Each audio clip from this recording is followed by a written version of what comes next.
booted out now, and it won't let me reset the password. Maybe because I already reset it yesterday.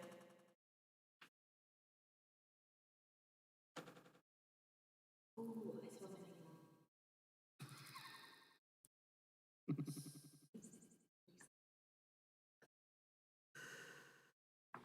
I should have said that so loud.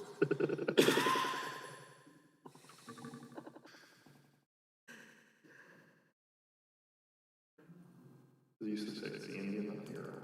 What? It's the Indian, not the arrow. Good.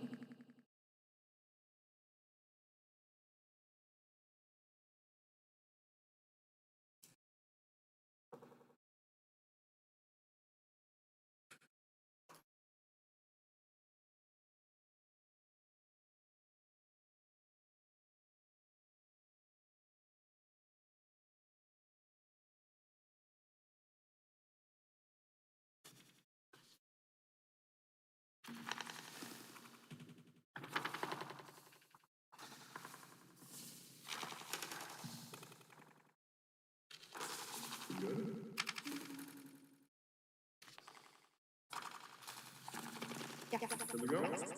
All right. Well, good evening. Welcome to the Tuesday, June 29, 2021 Urbandale City Council meeting. I'll call the meeting to order and ask the clerk to take roll call, please. Carberry Montgomery. Here. Caduce. Here. Obra. Here. Hoagie. Here. Russell. Here. Thank you. Please stand as you're able for the Pledge of Allegiance. I pledge allegiance to the flag of the United States of America and to the republic for which it stands, one nation, under God, indivisible, with liberty and justice for all. Urbandale is a national leader in character counts, endeavoring at all times to promote and model the principles of trustworthiness, respect, responsibility, fairness, caring, and citizenship. In conducting tonight's meeting, we expect that all participants will act in a respectful manner consistent with these principles. Item 2 is to approve the agenda. I'll ask for a motion in a second. So moved. Second. By Pogge, second by Carberry Montgomery. Discussion, roll call, or please vote. Sorry.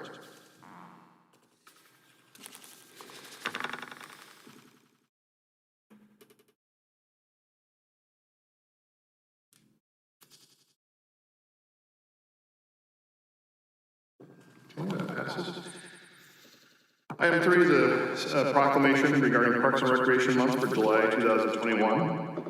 That I'd like to read and then present. I know we have a number of Parks and Rec folks here tonight, as well as Friends of the Parks. I want to read this proclamation first. Excuse me. Whereas Parks and Recreation programs are an integral part of communities throughout this country, including in Urbandale. And whereas our Parks and Recreation programs are vital to establishing and maintaining the quality of life we expect in our community, ensuring the health of all residents and contributing to the economic and environmental well-being of Urbandale and the region. And whereas Parks and Recreation programs build healthy, active communities that aid in the prevention of chronic disease, provide inclusive recreation services for those who are mentally or physically disabled, and also improve the mental and emotional health of all residents. And whereas the Parks and Recreation programs increase a community's economic prosperity through increased property values, expansion of the local tax base, increased tourism, and the attraction and retention of businesses and crime reduction. And whereas parks, natural, and recreational areas are fundamental to the environmental well-being of our community by improving water quality, preventing flooding, improving the quality of the air we breathe, providing vegetative buffers to development, and producing habitat for the wildlife. And whereas the U.S. House of Representatives has designated July as Parks and Recreation Month, now therefore I, Robert Andway, Mayor of the City of Urbandale, on behalf of the Urbandale City Council, the Urbandale Parks and Recreation Commission, the Urbandale Parks and Recreation Department, and the entire community do hereby recognize July as Parks and Recreation Month in the City of Urbandale. And Jan, I'll ask you to come up as our Parks and Rec Director now, and everybody else in the audience, either I know I said I know we have a number of Parks and Rec Commissioners, as well as Friends and Park members. You can please come up. We'll get a good picture.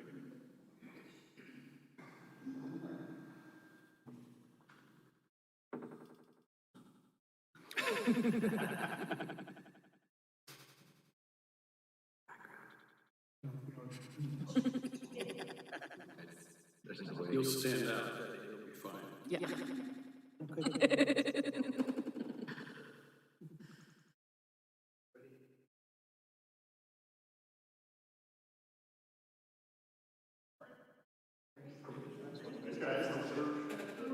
Flower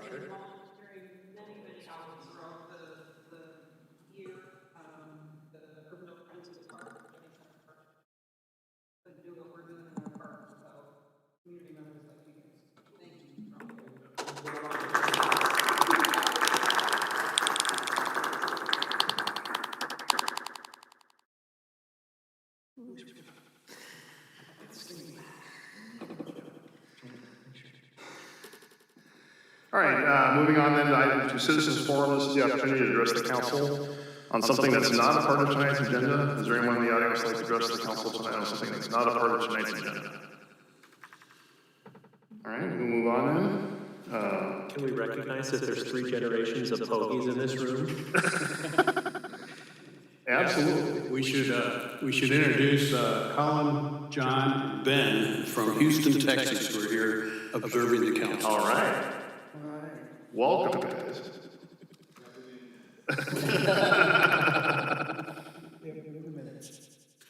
All right, first is the adoption of the minutes from the June 15 meeting, and I believe we had a small correction on that. Yeah, motion approved, but I have a small amendment on the 7.3 motion, where it says A1, it would say agricultural plan unit, or agricultural reserve district instead of estate residential district.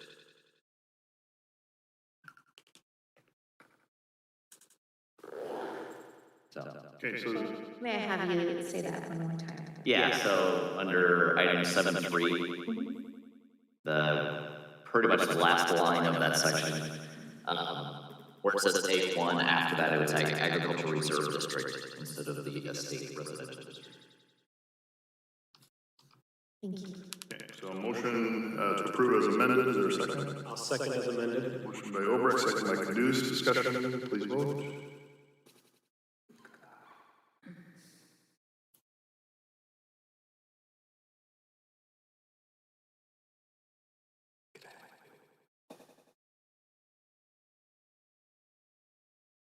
Okay, that passes.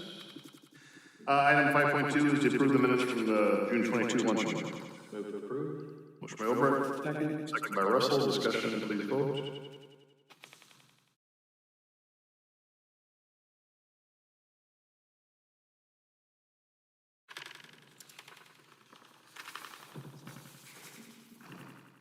Okay, that passes. Item 6 is the consent agenda. We have 12 items for approval. Move approval. Motion by Bogey. Second by Obrecht. Discussion, please vote.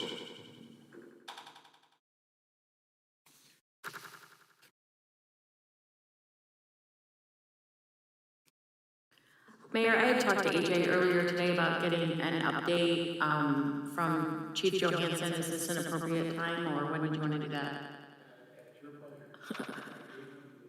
Okay. I just wanted to see how things were going with this latest police recruitment in terms of our new offerings. It looked like a solid number of folks, but I just wanted to get their impressions and interpretations of what the list we approved. All right, Chief, you want to chime in? Absolutely. Can you hear me? Yes. Okay.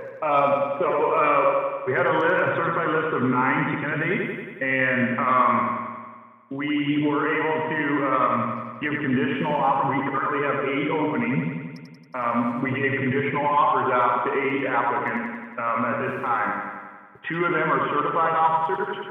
3 of them are female candidates, and we are going to try to get 3 of them into the August Academy. And then with the 2 certified, we're going to try to get 3 additional into the January Academy class that starts. And that will work out actually perfect with those candidates because they are finishing up some schooling. So really excited about this list. It's really strong. We still have some steps to get through after conditional offer. They have to get through medical, physical, psychological tests, polygraph, and then their full background. I'm hopeful that all 8 will get through all of that, and we will get all of them. That's our anticipated goal with this. So very, very happy with the list. Well, that's good news. All right, great. Glad to hear it. Thank you. Thank you, Chief. All right, the consent agenda is approved. We'll move on to public hearings. Item 7.1 is the Best Manor Business Center PUD rezoning from R1S Suburban Resident Density Single Family District to PUD Plan Unit Development District, the amendment to the Comprehensive Plan, and the amendment to the PUD Master Plan at 86th Street and Meredith Drive. The public notice for this was published on June 18, 2021, in the Morning Register, and asked the clerk for any objections to that notice is published. There were none. That's for motion and a second to open the public hearing. So moved. Motion by Bogie, Second. second by Obrecht. Discussion, please vote.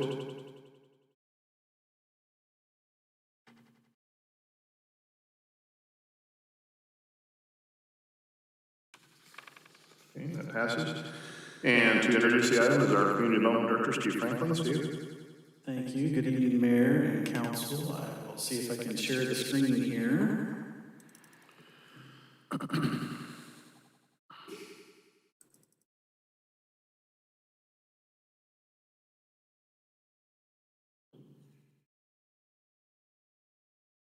There, well.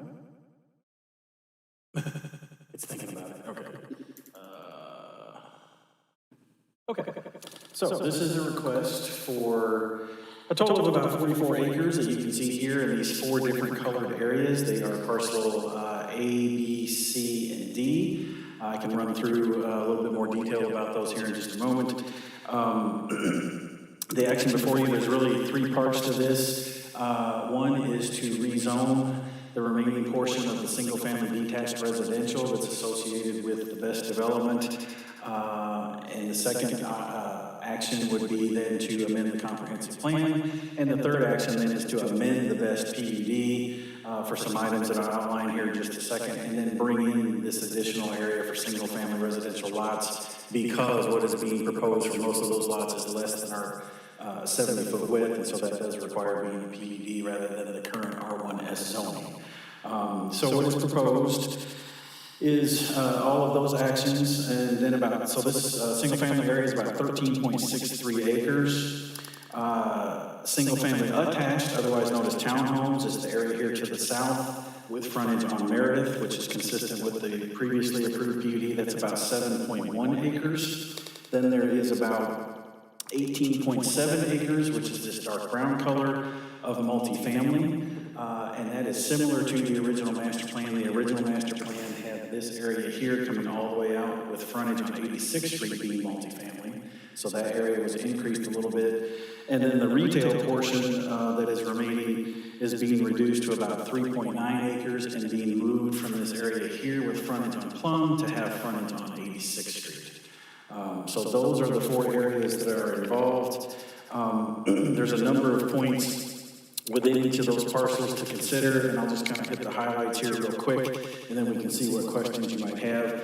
So parcel A would be the newly proposed commercial area, which, as I mentioned, would go from 9.5 acres with frontage on Plum to be located with frontage on 86th Street, and would be reduced to a size of about 3.7 acres.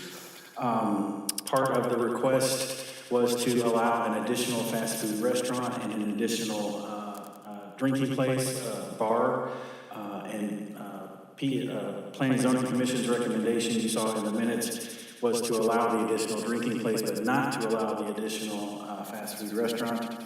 In parcel B, which is this large parcel, that is the multifamily portion. It's been increased from about 14.5 acres up to about 18.7 acres, and then that again now comes all the way up to Plum Drive. And that would be the same 14 units per acre maximum density from the original PUD. There are also a number of setbacks that were requested to either be reduced or eliminated, which all makes sense given that the uses and some of the areas have kind of changed around a little bit. In parcel D, which is this westernmost parcel, again, about 13.5 acres to be single-family residential lots. The change being that lots that are immediately adjacent to existing homes would continue to be the minimum 70-foot wide lot, and then the lots as you would go east of that would go down to a minimum 60-foot wide lot with 5-yard setbacks. And then there were a couple of general performance standards, probably the most significant of which would be some development identification signage at the Plum Drive, 86th Street, and Meredith Drive entrances that would comply with today's current monument sign criteria, and that was also acceptable. So, Planning and Zoning Commission did recommend approval, frankly, of all of the requests with the exception of the additional fast food restaurant. I'll leave it at that for now and answer any questions you might have. I think you probably have questions on parkland, and obviously Jan is here and could discuss that with you as well. Okay, thank you, Steve. Any questions from the council for Steve? I guess it's not a question, it's more of a comment. after reading through the P&Z minutes and considering everything, I would be in support of their request to allow an additional fast food drive-through carry-out establishment along 86th. I feel like kind of development patterns have changed, and it's been almost 20 years since the Arby's and the Culvers have gone in, and that seems to demonstrate that maybe that is not the usage along Plum Drive that we see in the future. And so I would be open to allowing an additional use of that nature along the 86th Street area. I think we've all acknowledged the need for additional restaurants in Urbandale to accommodate our workforce and our residents. So I'd be okay with that if others felt the same way. Yeah, I would join in on supporting second fast food. The only question I raised this earlier with AJ is that Hickory is going to go into the development under parcel A. And I just wondered if you put a couple more fast food places in there, would that increase traffic?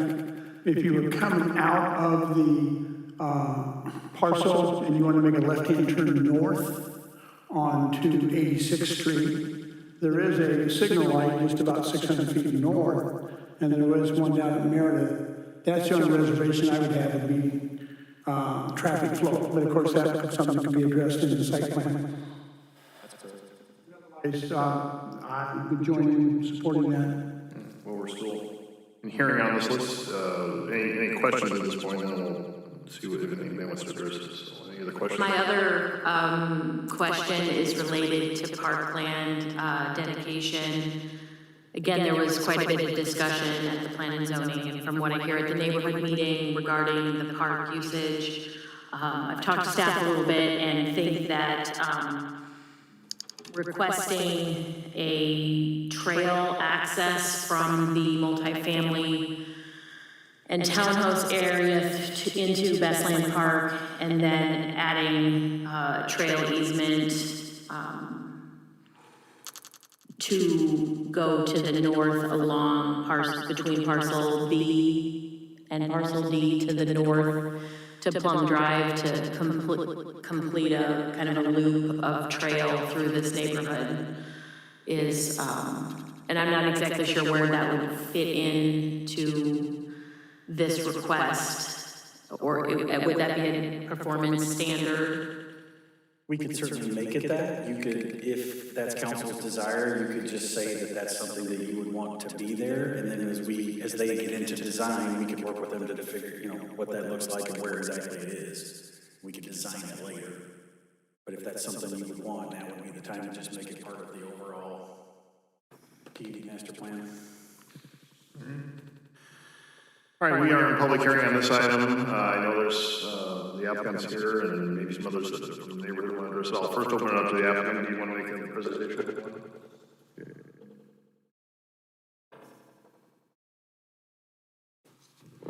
Good evening. Jeremy Shepard with R&R Realty, 1080 Jordan Creek Parkway, West Des Moines. Appreciate your consideration tonight on this item. We're excited to purchase this property, the remaining undeveloped property there adjacent to our Highland Point property, which is along Plum Drive. We are looking forward to getting started on the development immediately. In terms of schedule, we are currently working with staff on the preliminary plat. We intend to start the single-family subdivision construction this summer, actually, if everything goes well with approvals.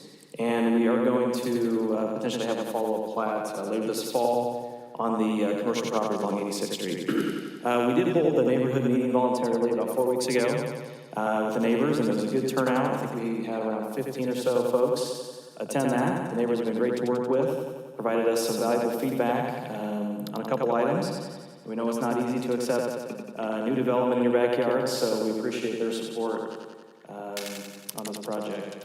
So a couple takeaways from that meeting, as discussed, was the vehicle parking issues of the park, also wet soil conditions within the park itself. So as part of our single-family plat, we're going to go ahead and planning to pay for all the remaining parkland dedication fees that's associated with the multifamily and townhome properties. And with that, we want to include additional amenities for the park itself.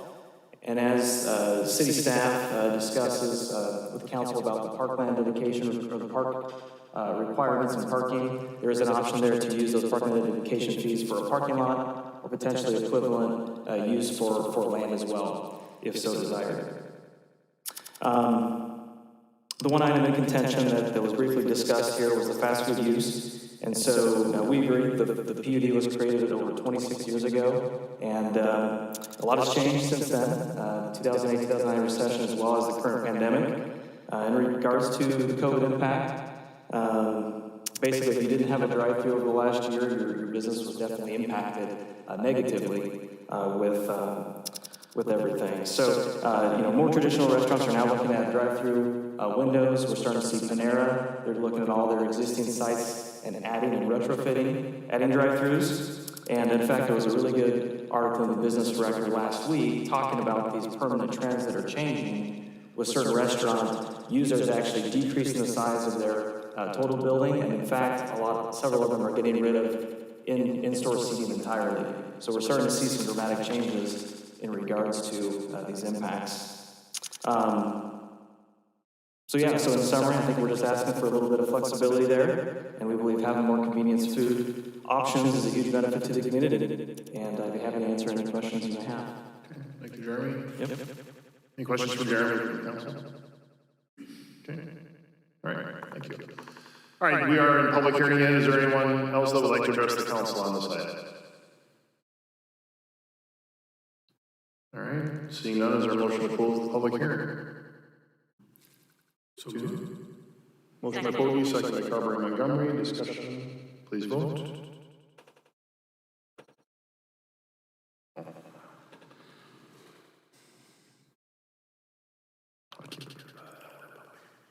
All right, that passes. So we have 3 items for consideration. Well, before we get to that, I have a procedural question. Since P&Z did not allow a fast food restaurant, what do we have to do? Do we have to have a supermajority to pass it? And since we have one abstention, what's the supermajority? No, I think that was just a component of the recommendation, so I don't think that qualifies, correct? Correct. That would not require a supermajority. It is a simple majority. Okay. The other question I have is they're asking for fast food. There's a lot of definitions between takeout on today's world, and I don't know that we need another McDonald's, but something else, a little step up would be different. Does our code distinguish between that? It does, and realistically, as Jeremy just mentioned, there may be some changes coming in the restaurant industry, so we're currently doing some research in case we need to have that conversation. Our ordinance today basically hinges everything on the drive-through. If it has a drive-through, it's fast food. If it doesn't have a drive-through, it's a standard restaurant. And just to clarify, this PUD, standard restaurants are allowed. You can have as many of those as you want. It's the additional fast food. What we probably need to start thinking about, if in fact, as Jeremy mentioned, some restaurants that we've always considered to be standard restaurants start adding drive-through or pickup windows, we may need to figure out a different way to define which is which. One of the things that some cities use in our research is, do you pay for the food that you eat before you eat it or after you eat it? And that's another thing we could think about, because if you think of most of your McDonald's, your Panera, your pick a fast food restaurant, in almost all those situations that we can think of, at least initially, you pay for your food before you eat it. If you pay for your food after you eat it, pick your, Olive Garden, whatever standard restaurant you want to pick, in almost all of those situations, you're paying for your food after you eat. So, we may need to have a conversation about how we currently define restaurants and what exactly that means, but today, as written, everything pretty much hinges on that drive-through lane. If it's got a drive-through, it's considered to be fast food. Do you have a time frame as to when we may consider changing the definition? Sooner rather The problem I have is I'm not sure I want fast food there, Okay. but I could certainly understand any restaurant going in today wants to have a drive-through. Right, yeah, and it's further, I mean, you can have a Quiznos or a Subway that's in a strip center that doesn't have a drive-through, but that's still, most people are gonna consider that to be fast food. What is that in our definition? So, the direct answer to your question, Ron, is sooner rather than later, and if we haven't got to it before we start this comp plan process this fall, that's gonna be part of that exercise. Because we need to look at our parking requirements for all uses and some of the things related to this anyway. So if we don't do it before this fall, I think we're gonna start having that conversation this fall. But at this point, if you all wanted to define something using the drive-through is probably the way to do it based on how our ordinance today defines what's a standard restaurant and what's fast food.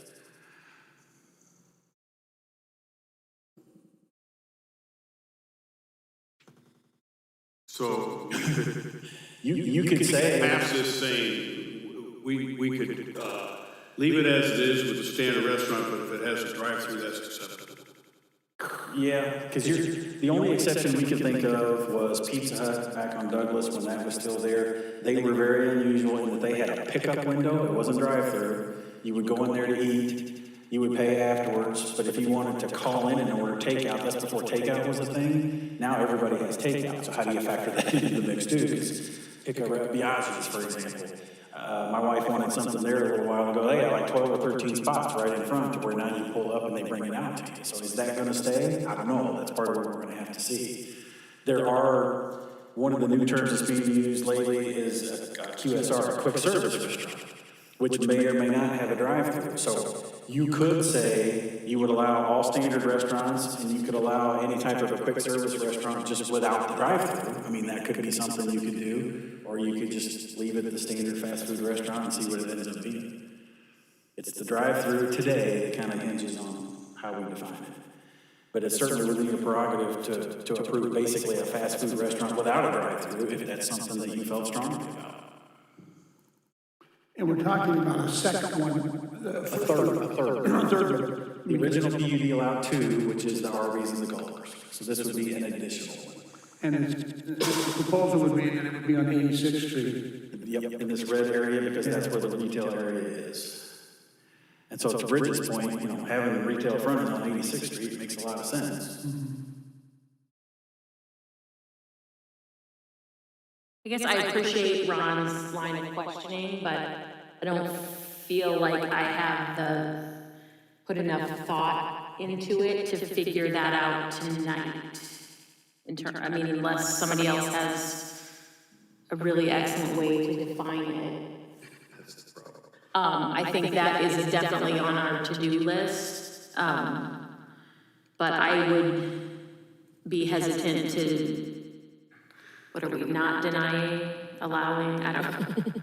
Well, if we were to go that route, I mean, I'm supportive of allowing a fast food restaurant drive-in or carry-out establishment as an allowed usage because we haven't had a full definition conversation around what a QSR is. Here's my suggestion. I mean, we're doing the first reading tonight. I think maybe what we can do is, you know, Steve can come up with perhaps some language to add and work with the applicant on what might be mutually acceptable to the council and the staff and bring it back for the second reading in 2 weeks. Is that? Mayor, would it be appropriate to ask R&R if they've had conversations with anybody? I mean, do we want to have them weigh in on kind of what they're thinking about a drive-through lane or maybe a QSR without a drive-through?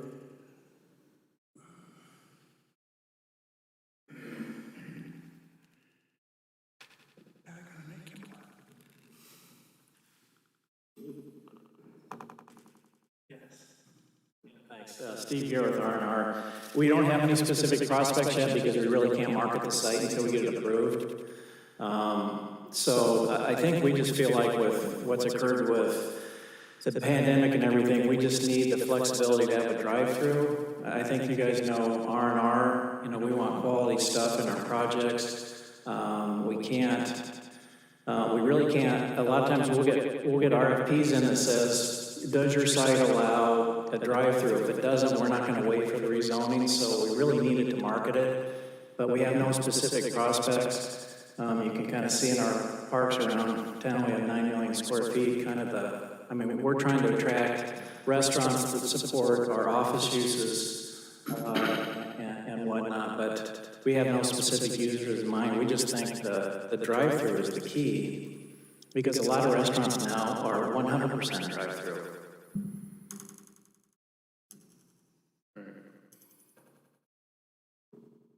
Well, all right, thanks, Steve. Anything further to? Yeah. I would say, for whatever it's worth to consider, 3 fast food restaurants for the total acreage of retail in this PUD is not out of line. Urbandale Marketplace, I think one of the phases allows 3, the other one allows 2. Most of our PUDs are going to be 2 or 3 with similar acreages. The only one I can think of that allows more than that, and that's 4, is Paragon at 128th and Meredith, and that allows 2 north of Plum Drive and 2 south of Plum Drive. But most of them are 2 or 3 with similar acreages. Steve, if it's in a strip mall, like the Subway to the south, does it count as a fast food? It would, just based on, the fact that you pay first and how we typically considered it, and those do happen. I mean, you can't have those in a strip where they don't have a drive-through. You just mentioned our code was drive-through or standard restaurant. It doesn't have a drive-through. It doesn't. That's where it gets gray, and that's why we need to have the conversation. I would encourage you, unless you feel strongly at this point, pending the conversation that we're going to have, fast food, just assume that's going to include another drive-through lane. Because that is the reality with fast food. Yeah, I guess for me, I don't mind having another restaurant in that area. It's the traffic flow and working on the site plan piece to how to get traffic to go north out of there instead of back onto 86th Street. So McClure's got a fun task ahead of them to try to figure out how to get people to go against their behavior and go north when they want to go out east. So.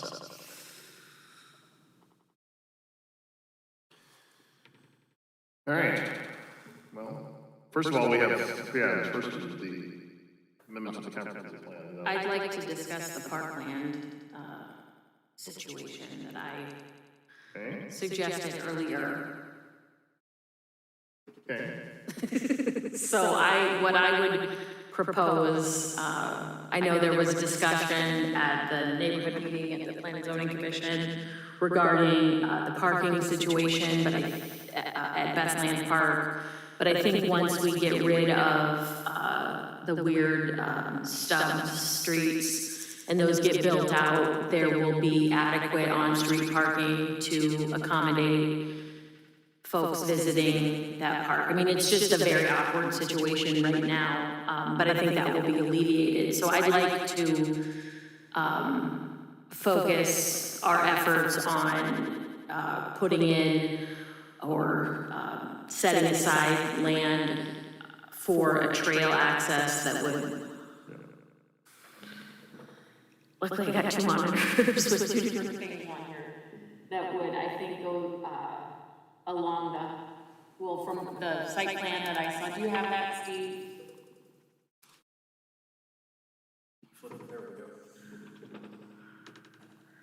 But do you have the one that we were looking at earlier? The proposed that showed the house, where the houses were? No, I don't, because that's the preliminary plat, and we want to make sure nothing's going to change. But essentially what we talked about was some sort of a connection from the multifamily through some parcels somehow to get a walk into the north. And Jan, chime in here if I'm missing anything. So that would allow access for the multifamily residents, access, direct access, safe access into the park, and then out of the park, up north to Plum Drive to have some sort of easement.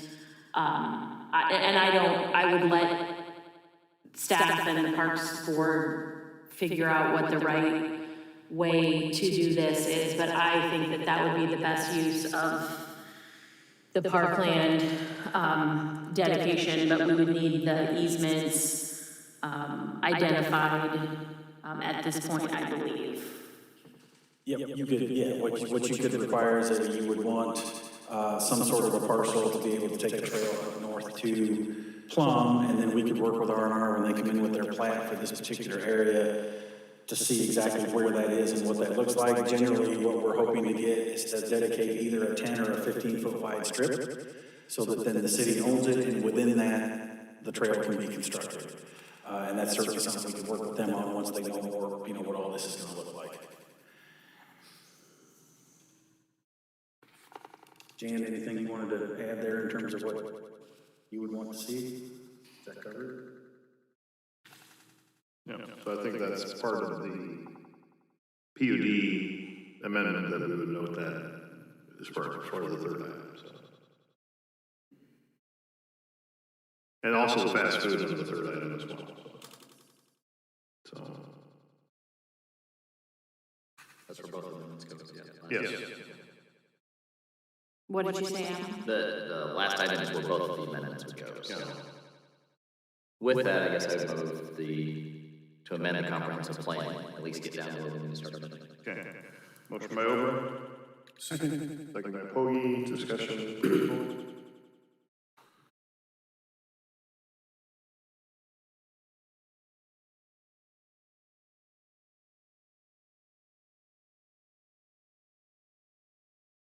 It passes. No, mine never came up. Nicole. Apologize, I'm certain what happened there. I think I lost my connection to you. Would you like to voice vote? Yeah. Refresh. Yay. Thank you.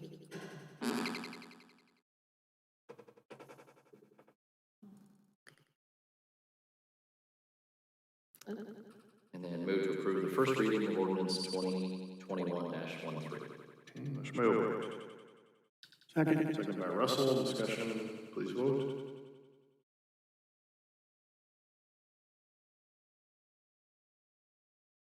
You come up, Dave? Yeah, can understand. That item passes.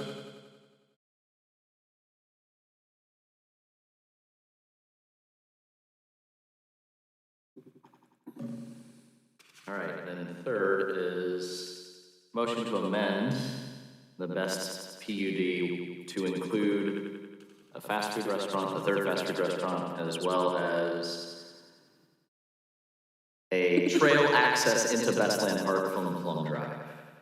And from the multi-family portion of the PUD.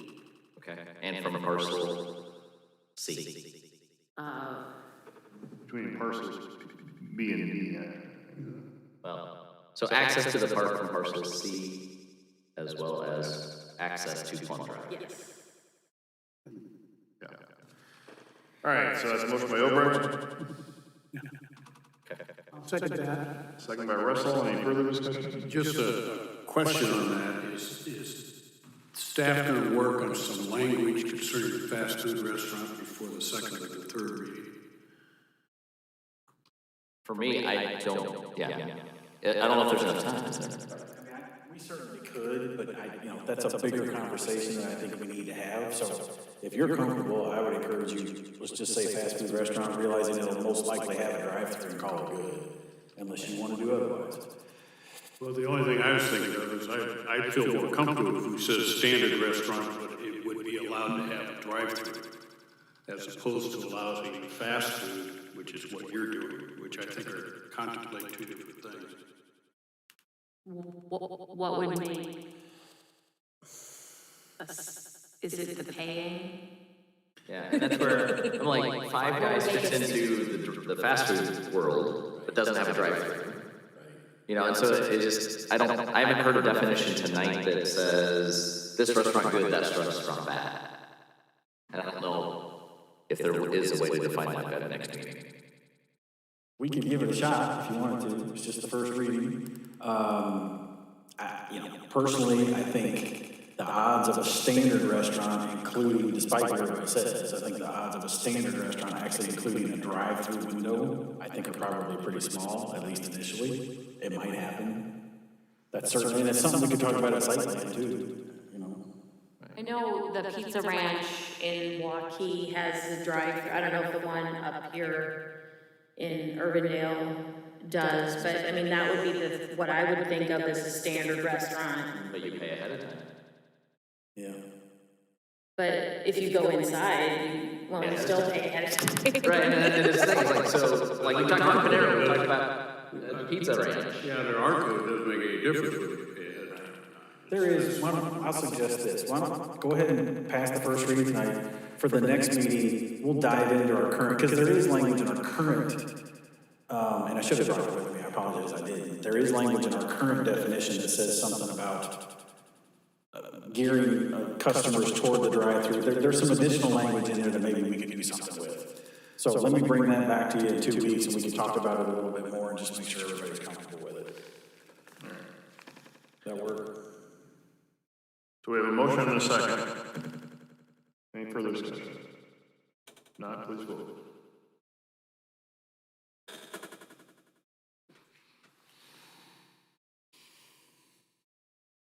Okay, that item passes. All right, thank you.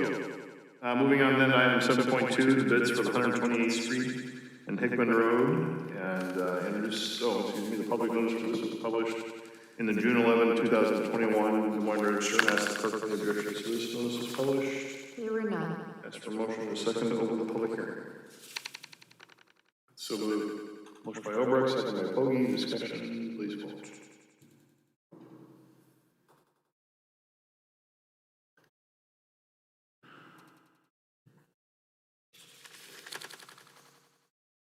Passes. All right, introducing this is our Director of Public Works Engineering, John Larson. John. Great, thank you, Mayor, members of the council. Share my screen here. It says I am sharing, okay. Okay, this is our bid tabulation for the 128th Street and Hickman Road project. And this is a joint project with Urbandale, Clive, and the Iowa DOT. The DOT is the lead agency for the project. On June 15th, the DOT did receive 7 bids for the project. The low bid was from Riley Construction, the amount of $6,604,157.31. Right now, Urbandale's share of the project is estimated at $1,148,010.48. That was roughly $268,000 or 19% less than the engineer's estimate of $1.4 million for just Urbandale's share. With the project, we'll be widening Hickman Road out to 6 lanes, and then at the intersection 128 and Hickman, we'll add dual left turn lanes in each direction and then a single right turn lane in each direction. We'll also be constructing a 10-foot trail on the north side. We're anticipating that the project will be completed in late 2022. So to kind of run through the details of the project, so we're looking at here's 128th Street, here's Hickman Road. So they'll be starting at Walnut Creek by the bridge, and as you get further to the east, they'll start widening out to the 6 lanes that'll continue over towards the interstate. Now, how they'll accomplish the 6 lanes is currently there's 2 lanes in each direction and then a paved concrete shoulder. That shoulder will be turned into another through lane. And then since a lot of the access locations have a right turn lane that uses that shoulder, we'll be constructing an additional lane for that right turn lane. So to kind of show that here, this is kind of see that we'll have 2 left turn lanes on Hickman to go north on 128. You'll have your 3 through lanes to go east, and then there'll be a new lane added on that'll let you go right and south into Clive. On the 128th Street side, it'll also have the dual left turn lanes, 2 lanes to go south into Clive, and then a separate right turn lane for westbound Hickman Road. And just kind of looking at the trail on the north side, that's shown in purple, where you can see the additional black lines here. Those are locations where we'll have retaining walls. This one will be a concrete retaining wall here. And then just kind of want to run through one of the other changes with the project is the DOT has done a study to look at kind of the access spacing and control and how the access points are set up with relation to the volumes we have and just the crash history. And what they've come back with is that there's several intersections they're looking at, reducing some of the movements to improve the safety. We look at Deer Creek Trail here. There will still be a left to get into Deer Creek Trail. You just will not be able to come left back out. You'd be able to come back up through the neighborhood and use 128 and the signal to come out. Today, with just the 2 lanes in each direction, most times of the day, it's very difficult to come out of there and a left with the traffic. Once we start having 6 lanes, it's going to be even more difficult. I think this is a good safety measure that's being implemented there. As we move further to the east, we have Iowa State Bank here in their driveway. So here's the same driveway. This one will become a right in, right out. There'll be a full median installed out here. Should also mention that all the properties or the businesses here that have impacts to their access, the DOT needed to buy either right-of-way or easements from them, so they have discussed, what happens with their access while they're obtaining the easements in the right-of-way. As we look here on the church property, by the church property, that'll be another concrete wall that'll need to be installed for construction of the trail. And then as we move down to the church, the joint entrance with the church and Stu Hansen, their west access point, we'll have another median installed that's very similar to the median that's at their east driveway that was built in 2013. This will still allow the left turn movement in, then it'll also become a right in, right out, so they will just not be able to make that left movement out. So as we move further on down, you can see at their east driveway, there is a concrete median out there today. And all these parking lots are connected in the frontage roads. Everything will be able to bring people over to the traffic signal to get out on Hickman Road if you were looking to go to the left. We'll also have a retaining wall out in front of the Stu Hansen property. This one will be in the modular block style. It's not nearly as tall as the other ones. As we continue through, you can see the trail will connect up to the entrance into the Heritage Park or Lifetime Fitness area. And then we'll transition back to the normal lane configurations as we move to the east, but everything's being set up and planned for the future Hickman interchange work, which is currently scheduled for 2025 through 2027. And with that, I'd be glad to answer any questions. Thank you, John. Any questions for John? Can you go back to the church piece? And Stu Hansen again, so all of that's connected from the church all the way over. Correct. But it looks like Stu Hansen is using as their parking lot, the frontage road. Correct. They do have parking on the other side. There's paved parking on the side. As I remember correctly, that was something that came back and added on later. I guess, so is there any way to make that, once this happens, I don't think it's gonna be clear that you can go across through there as truly as a frontage road versus you're driving through their parking lot. Sure. And I think it used to be the church traffic, which, if it's under normal times, would be that Sunday when not a lot of things are going on at the auto dealership. Right. And which I do. Caucus nights, and there's a lot of times that church gets used. But I gotta believe that they're currently, again, with Hickman being difficult to cross a lot of the time, I think a lot of them are using that today to get back to the traffic signal. Okay. So we haven't had any issues with people crossing through there yet? I have not heard anything in Steve. Okay. It's done more than you think. I'm in that area a lot, I'm able to get surface there. Yeah, they put speed bumps in there. For that very purpose. John, could you go back to the Heritage Park entry there off of If anyone's been out that way, with the new car wash, there's the new daycare, and all the other development, as you come out that intersection, that's going to be the only way you're going to be able to go back west. That traffic is so crazy already that... Well, it'll be the only way to go east, you'll be able to go right. Yeah, but you've got to come through the intersection first, by Lifetime. And to come to the intersection with Hickman and the light. You don't want to come and go there? Yes, right, yeah, right there. You know the area that I'm speaking about, because you've got quite a bit of traffic going into the Samborough development there, going to get your haircut at Great Clips, and the Range restaurants in there, and I'm over there quite a bit going to Lifetime, and if anybody else has been through that intersection, it is pretty heavily, especially if you're trying to come out of the development, because you've got Menards across the street, you've got that Love Truck stop, but hopefully that's going to be alleviated when they make changes to that interchange up on the interstate. I think we'll get some improved flow on Hickman, but I think there should be the expectation that there's still not going to be delays on this road. Just look at the 2016 counts. If you look from between the interchange over to the access here, you had a 37,000 ADT. We don't have anything that high in the rest of Urbandale. So, I mean, there's a lot of traffic, and the DOT's intent, as you can imagine, since this is US Highway 6, is to move traffic on the roadway where there'll be increased delays on the side streets, but to keep Hickman as safe as they can. Okay, that just, again, just an observation that intersection's pretty busy, pretty hairy already. Oh, yeah, it's got a lot of traffic, but actually, I get through there quite a bit. It seems, it's busy, but it seems to function okay, but it's, again, we have a lot of traffic going through in a lot of places, so. Well, I get hung up after lifetime trying to get through underneath to where I would go. Just crossing Living History Farms, I get stuck in the people trying to get on the interstate or either direction. There's not enough lanes to get me through, but. So I think the diversion diamond will help that. It's off. Can't wait.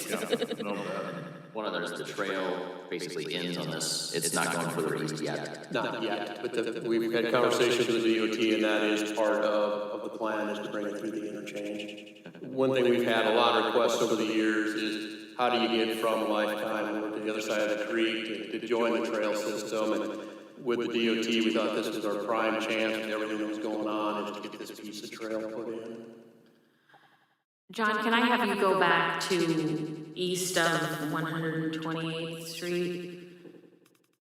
So we're gonna take away the access from the folks on Deer, coming out of this neighborhood on Deer Trail to be able to go west. Correct. So, Well, actually, they'll be able to go west to go right. no, to go east. Yep, there will not be a left turn for them to go east. So I would like to see us notify the folks in that neighborhood so they don't wake up one day and can't get out of their neighborhood. So at the time when it's appropriate, if you could. That'd be now, we'll need to do it. 'Cause again, Probably the 6 months of construction is probably gonna put them on notice that something's going on over here. Well, I just know when the access on 156th Street got, I mean, I was relatively new to the neighborhood, but all of a sudden one day I couldn't get to my house the way that I always got to my house. And so I think it's kind of us to let people know that we're going to be taking that access away from them so that they can start planning their trips. Because it'd probably take a couple extra minutes to go up through that neighborhood to come out on Douglas or depending on whatever else how it big goes it is. out.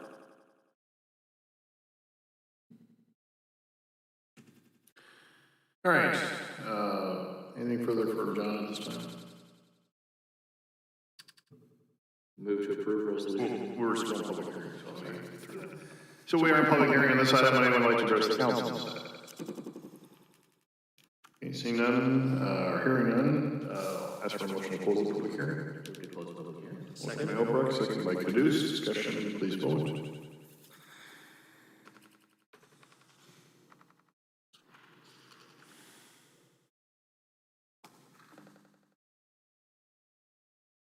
That passes. Now you can. All right, move to approve. Resolution 176-2021. Motion by Holbrook, second by Caduce. Discussion, please vote.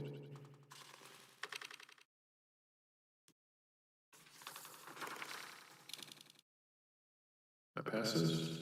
Move to approve resolution 177-2021. Motion by Caduce, second by Obrecht, discussion, or excuse me, motion by Obrecht, second by Caduce, discussion, please vote. Sorry about that.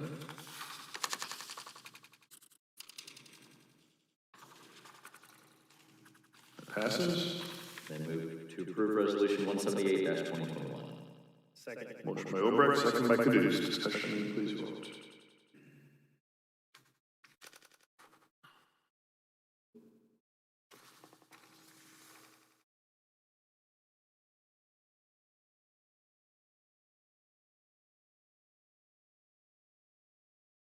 Okay, that passes.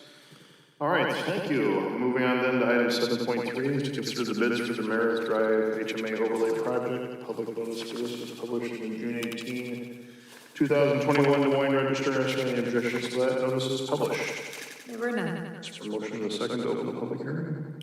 So moved. Motion by Carberry Montgomery, second by Pogge. Discussion, please vote.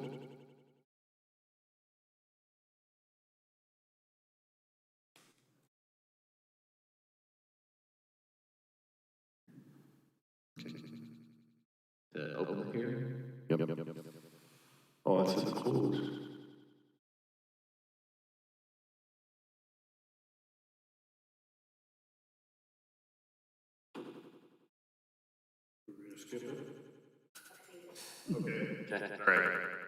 All right, John. This is our bid tabulation for the Maryland Drive HMA overlay project. This is a joint project with the City of Clive as the lead agency. Clive did receive 3 bids on the project. The low bid was for Des Moines Asphalt and Paving in the amount of $972,888.50. Right now, our share of the project is estimated at $131,339.95.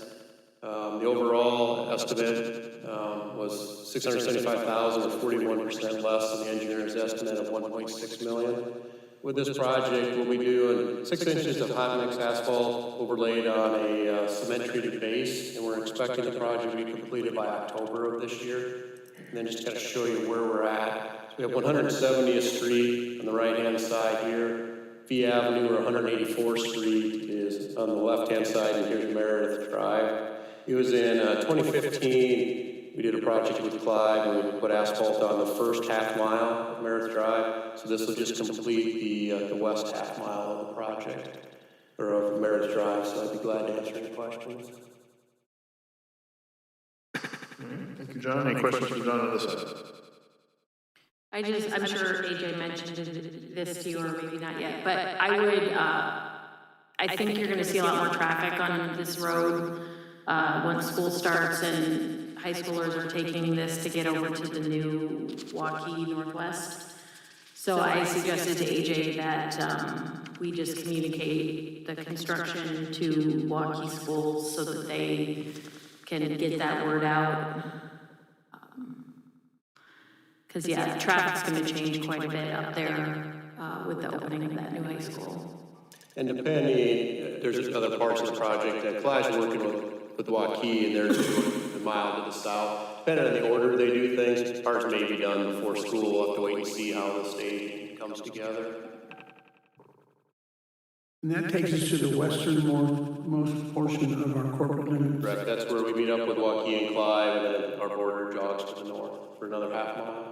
We go clear out to 184th Street. Yep. Just want to say kudos, because normally we don't have 3 bids, so since Clive ran this and they only got 3 bids, maybe we need to run the next one.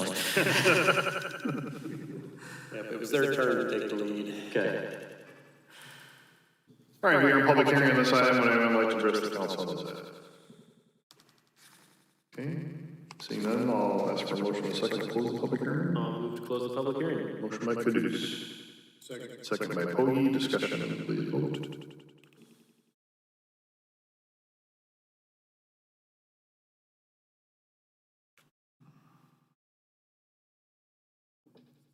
Okay, that passes.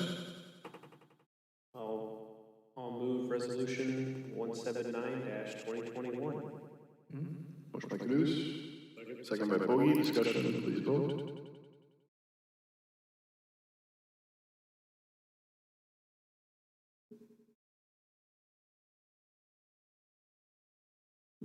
Passes.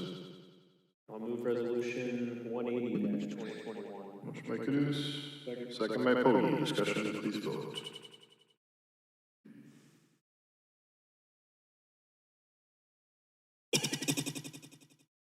Passes. And I'll move resolution 181-2021. Motion by Caduce. Second by Pogge. Discussion, please vote.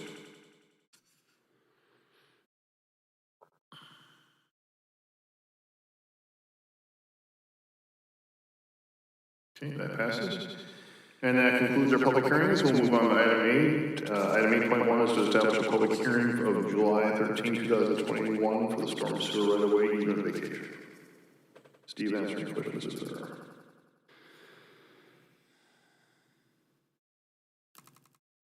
approval of resolution 174-2021. Motion by Poggi. Second by Obrecht. Discussion, please vote.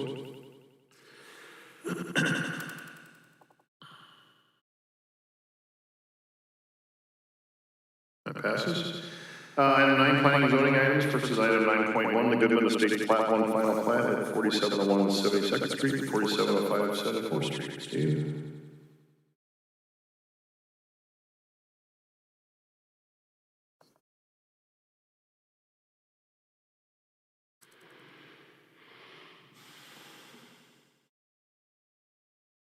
Okay, this is the final plat for 2 residential parcels on the north side of Goodman between 72nd and 74th.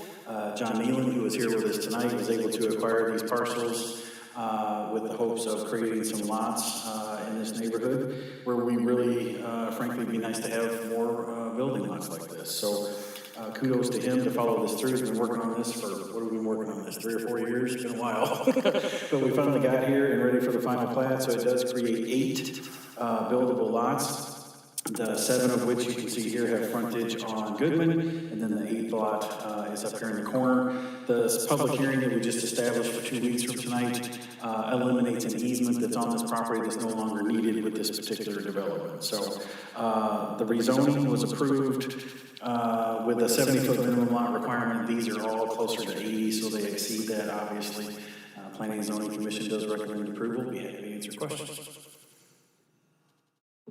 Okay, Steve, any questions for Steve? No, it's a welcome project, and it's a good example of how we can use infill in the city to put additional residential housing. So, thanks, John. I appreciate the hard work you and your wife have done on this. Yeah, it's a great little project. So is that a motion? Yes, that is a motion to approve.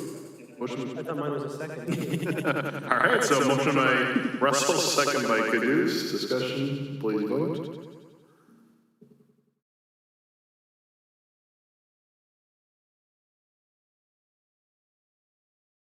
That passes. All right, thank you. Thank you. I appreciate it. Item 9.2 is the Pro Bio Firm Building Addition Site Plan at 10301 Justin Drive. Okay, this is a site plan for Pro Bio Firm. When this site plan was approved, this is the existing building you see here, this rectangle in white. When this site plan was approved in 2015, they indicated that there would be a future phase, and that is the darker rectangle you're seeing here immediately to the north of the existing building. It's a 10,622 square foot building addition. It's on 4.24 acres. They also have another building that was built kind of toward the front. And then Justin is down here at the bottom of the sheet. So it's been anticipated for some time. Again, was shown on the site plan as 2015 as a future expansion, and we're thrilled that they're ready to now do it. Planning and Zoning Commission recommends approval. Be happy to answer questions. Okay. Thank you, Steve. And speaking of another great project, we're glad to have Pro Bio Firm here and see this expansion. And truly a world leader in their industry, and it's a truly hidden gem for Urbandale. Glad to see them expanding again. I can't make a motion, so I can put If I could make a motion, I would. I would move Council Order 6779. Okay, motion by Russell. Second by Poggi. Discussion, please vote.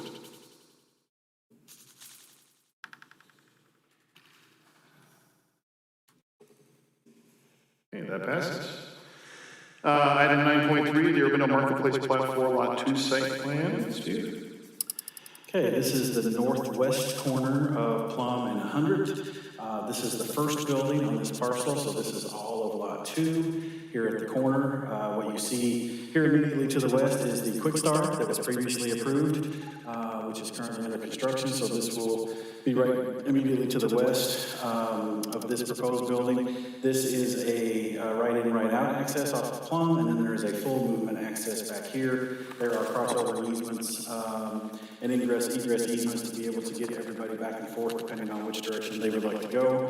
What is proposed is a 10,500 square foot multi-tenant building. It's on 3.69 acres. this is the first building, gonna kind of see how this goes, and then depending on what comes in later, there could be an additional 2 or 3 buildings with some additional parking that would happen on this parcel. But this is the first building to get things going. You might notice that they are planning a drive-through lane along the west and south sides of the building, so obviously marketing to that type of a tenant. At this point, they don't know who that might be, but we'll see what happens with that. So as far as the, let's see, I think I have the elevations up here too, if I remember correctly.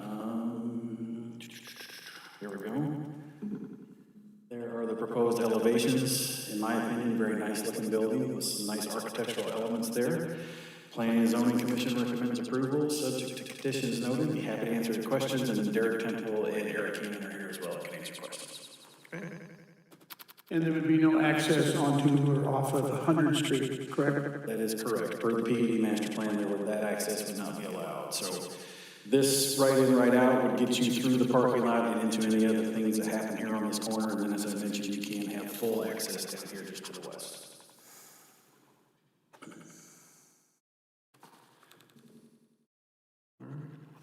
Any questions? I would move council letter 6780. Okay, motion by Russell. Second by Caduce. Discussion, please vote. Yo, sure.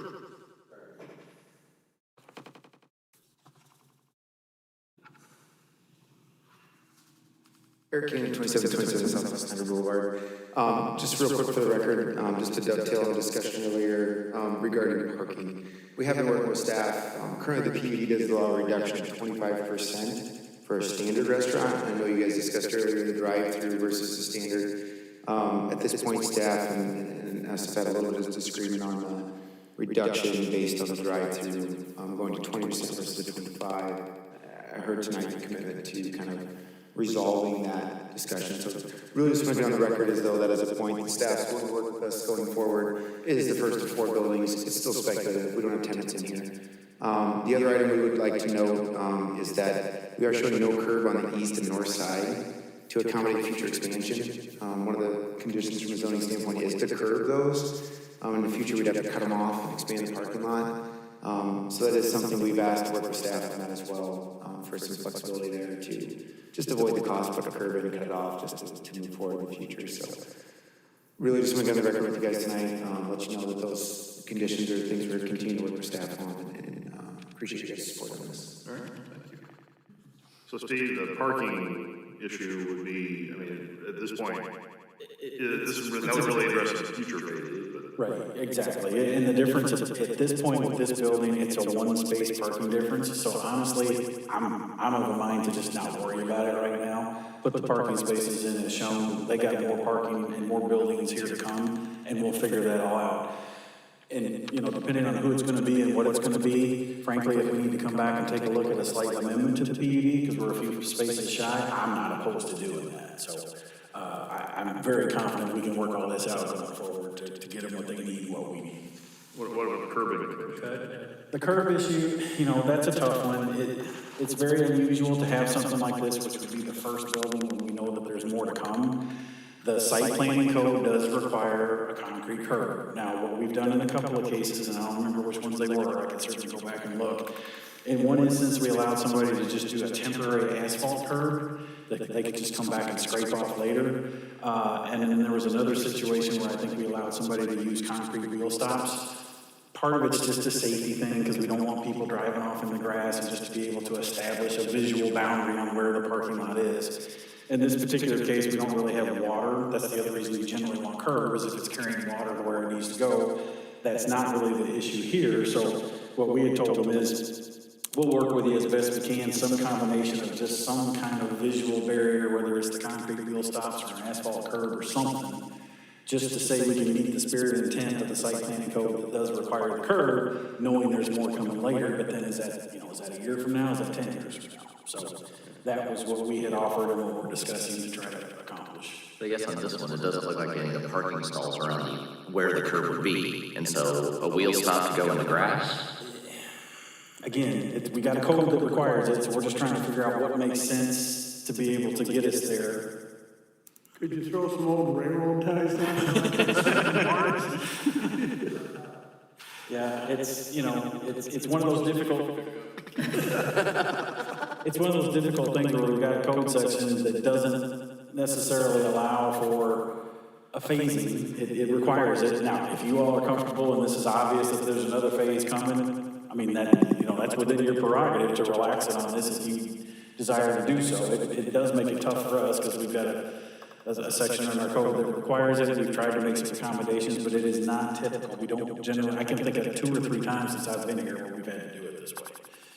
And I guess for me, it's that there isn't a parking, I mean, I get that if it's concrete, you're pulling in parking, you want to, I don't want to drop my front tires into a mud pit. It would definitely be more critical in that type of scenario. But it doesn't seem like that's the case on this one. So. Yeah, I But think if somebody hit the accelerator, you know, and went flying, you know, that happens from time to time when they pull in. I'm not sure a curb's gonna stop you at that point. I'm with Adam on this. I think I could get comfortable with, reducing the curb cut and figuring something out, being a little bit creative on that. Hopefully the project will go well and we'll be expanding the parking lots. You know, if we're 3 or 4 years down the road and nothing's happened, we can have that conversation and, you know, do something then. But this is, I cannot think of another one off the top of my head that is exactly like this. So this would be a situation where if you wanted to make an exception, you certainly could. Or could we waive it for a period of time, for 36, 48 months? And if it's a moot point at the end of 48 months, then It's one bullet point in a whole list of stuff that's part of the site plan code. And it does specifically say in there to direct water and some other things where this doesn't apply, so it's, you know, it's great. affects more than just the parking. Legal counsel, are you, Should we waive it now or wait until the site? Yeah, that's what. that's probably reasonable, isn't it? Since you don't have tenants at this point anyway, just so you know more about it at that time. And talk about it at site plan. I think we're here. Well, future site plan, so you know what's coming next. I don't know, Well, what I was gonna, the site plan for tonight is required. correct. I was gonna ask our legal counsel, you know, are you comfortable having them waive that particular provision of the site planning code without any kind of a public hearing? Would be the only question that I would ask. Okay. Yeah, okay. So I would say if you just wanna waive it for this pending, knowing that we've got future development coming, and if you wanna put a time period on it, fine, whatever you're comfortable doing. It is unlike another one that I can remember. I'd be comfortable with a 48-month. Who made the original motion? I'm trying to remember. David, I think, did you make the motion? David did. Remember Russ? So, you want to amend your motion accordingly? Amended to the, we would waive the curb requirement for a period of 48 months.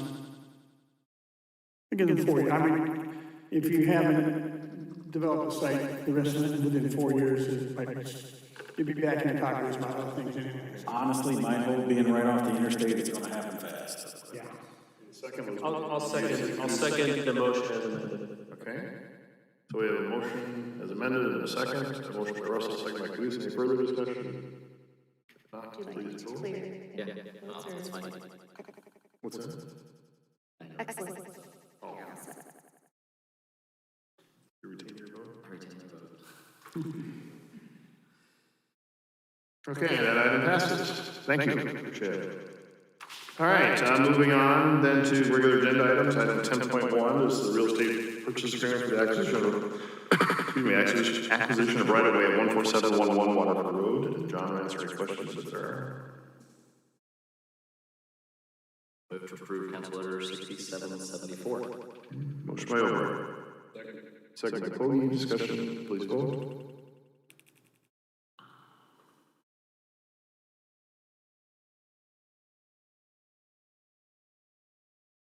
Okay, that item passes. Item 10.2 is consider the new full-time position for the executive assistant. AJ? Thank you, Mr. Mayor, members of council. As you mentioned, this is the request for the full-time executive assistant position listed in the city manager's office, but as I provided in my narrative on Friday afternoon, and as described in the council letter, this position would serve within 7 different administrative offices within the city that currently do not have that type of administrative support. This was prompted, as I mentioned earlier, by the anticipated maternity leave by our economic development, it's an all-male class, by our HR specialist, and that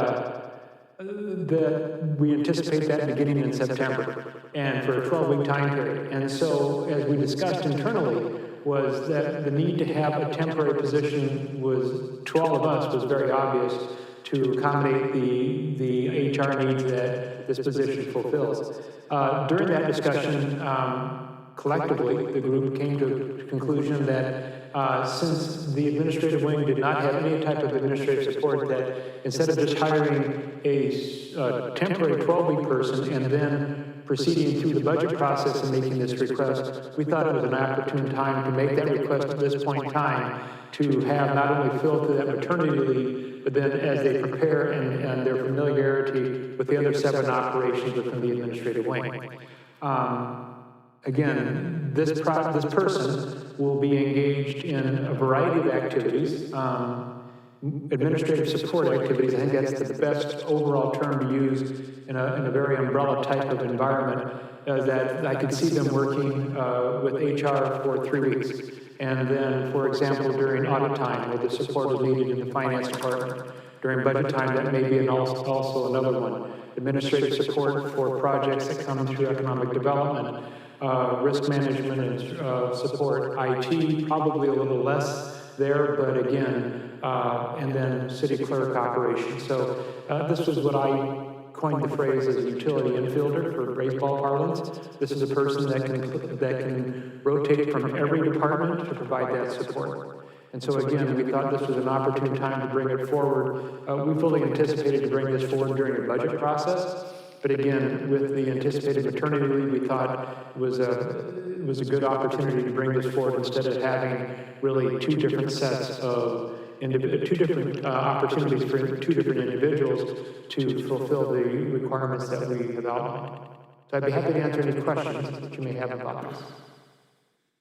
So in essence, really just 6 months earlier, if this person would fill the maternity leave to the end of the month, at the end of the year, you said for 12 weeks, so that takes us through January 1st, and you would have had it in the CIP request, or in the budget request. That's correct. That person probably would have started July 1st anyway. Yeah, we anticipate that if this was approved by council tonight, that individual, the maternity leave is going to begin sometime mid to late September. And so, again, giving us an opportunity to go through the recruitment process, selection, a brief orientation period with the person who will be leaving, just so that they understand that's their primary role for the 12-week period, and then also the orientation period for the rest of us as well. Okay. I think it's a creative use of, it sounds like a utility player. Based on the number of projects we've seen come through, it's probably necessary. So I appreciate the creativity on it.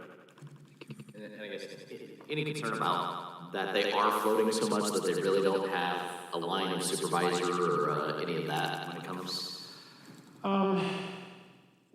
The direct supervisor for this position will be the Director of Human Resources. So she'll have that responsibility of coordinating that position. As I mentioned, there will be some seasonal activity that is known in advance.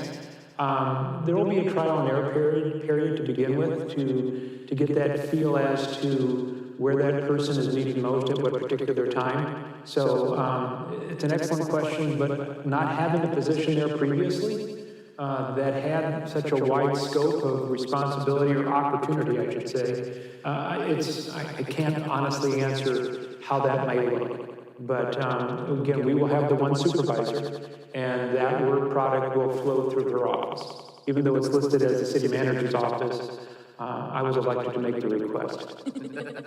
Well, just because how you laid it out, I mean, HR manager may be the supervisor, but it sounds like for 6 months you may not even see her.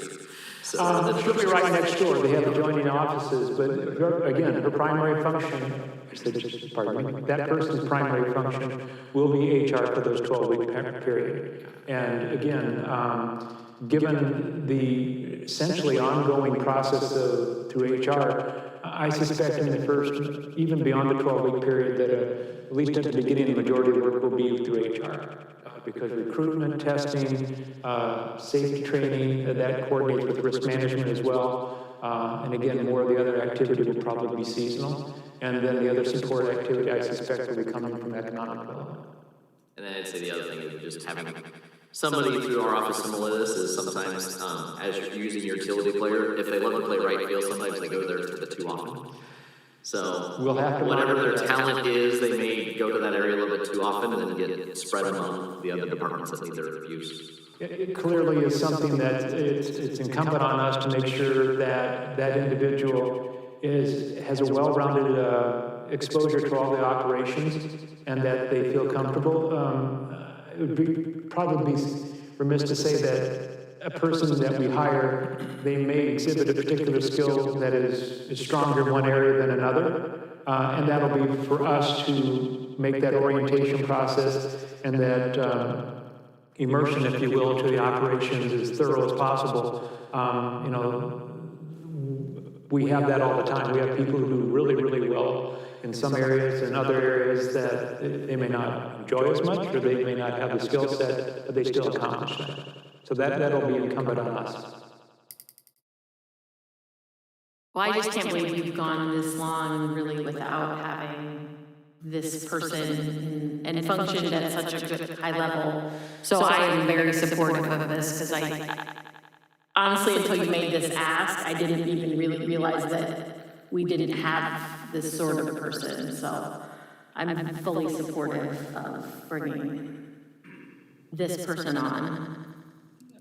I think I would take that as a compliment to those other 6 directors who work very hard and have much finer typing skills than I do when it comes to those things on the computer. So I have knowledge about that, but they have been, this is one of those things that we truly believe that it will increase the productivity of all of those 7 operations. And it's a testament to our current HR director and how she has kept the wheels moving down the road through a very difficult year, actually, too. So I would be in favor of it as well. Aaron's nodding, so. All right, with that, then is there a motion? I can move council letter 6782. Motion by Caduce. I'll second. Second by Carver Montgomery. Discussion, please vote.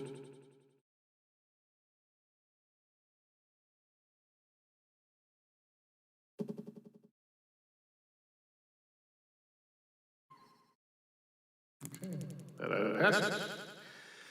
Item 10.3 is to consider the insurance coverage for fiscal year 21-22. And who wants this? AJ, do you want to introduce this, or Jay? Introduce Jay Benchwell. Sorry, Jay. I may have butchered that a little bit, but our county exec from Holmes Murphy, Jay. Jay Benchwell from Holmes Murphy. You did a very nice job. Okay. Speaking from a guy that's got a bad last name, you know, so that's Jay represents Holmes Murphy, who is our insurance broker, and has worked with staff over the last several years in refining our opportunities for insurance products for the whole host of coverage. We asked him tonight to provide an overview of our upcoming renewal process that we're just completing for all of our insurance coverages. I did take the opportunity, Jay provided us with an overview, and I gave a hard copy to council at your desk. And I know there was a couple questions prior to that concerning cyber liability related issues. That seems to be the topic of the moment. And so we'd ask Jay to give an overview and to answer questions concerning those coverages. I'll first comment a little bit with ICAP and their operation. ICAP had a very interesting year for 2020 because with the derecho and all the losses and everything else, and they, in the industry as a whole, I think in 2020 there were 7 natural disasters that created losses greater than $1 billion. So the reinsurance market was kind of upside down. And basically, on the property side, they actually, ICAP had a 35% increase in reinsurance costs. And so this was the first time since 1992 that ICAP did not provide a member credit to any of the members for the municipalities for I can't. The nice thing is, even though with the reinsurance costs going up, the retention that they've had in the past have already stayed the same. So for property, ICAP pool assumes the first $250,000 of any major loss. Under the casualty, it's the first $500,000. Under equipment breakdown, it's $25,000, and under cyber liability, it's $25,000. And so, and comparing, because it's a pooling situation, it's a little bit different than actual insurance, but I did kind of a little highlight just of our market as a whole, and we've had 13 consecutive quarters that we've had rate increases of probably of 10% or more. So what ICAP was coming through for the city for increases was pretty much in line with the industry. They did make some major changes because of how the reinsurance treaty was written for in 2021. And a couple things I want to address is earth movement or earthquake is actually going to be basically excluded. Any earth shrinking, rising, shifting, and then they're actually changing the definition of like man-made causes of mudslides and mud flows. And those actually are going to be covered underneath flood. And we do have flood for all the buildings that the city actually has, so that covers there. But the big thing is on the bridges, we'll no longer have any coverage for earthquake. Another thing that they're not going to provide coverage for bridges on also is flood. And actually, I went out and tried to get what we call a DIC, difference in conditions quote, to see if we only could just insure flood.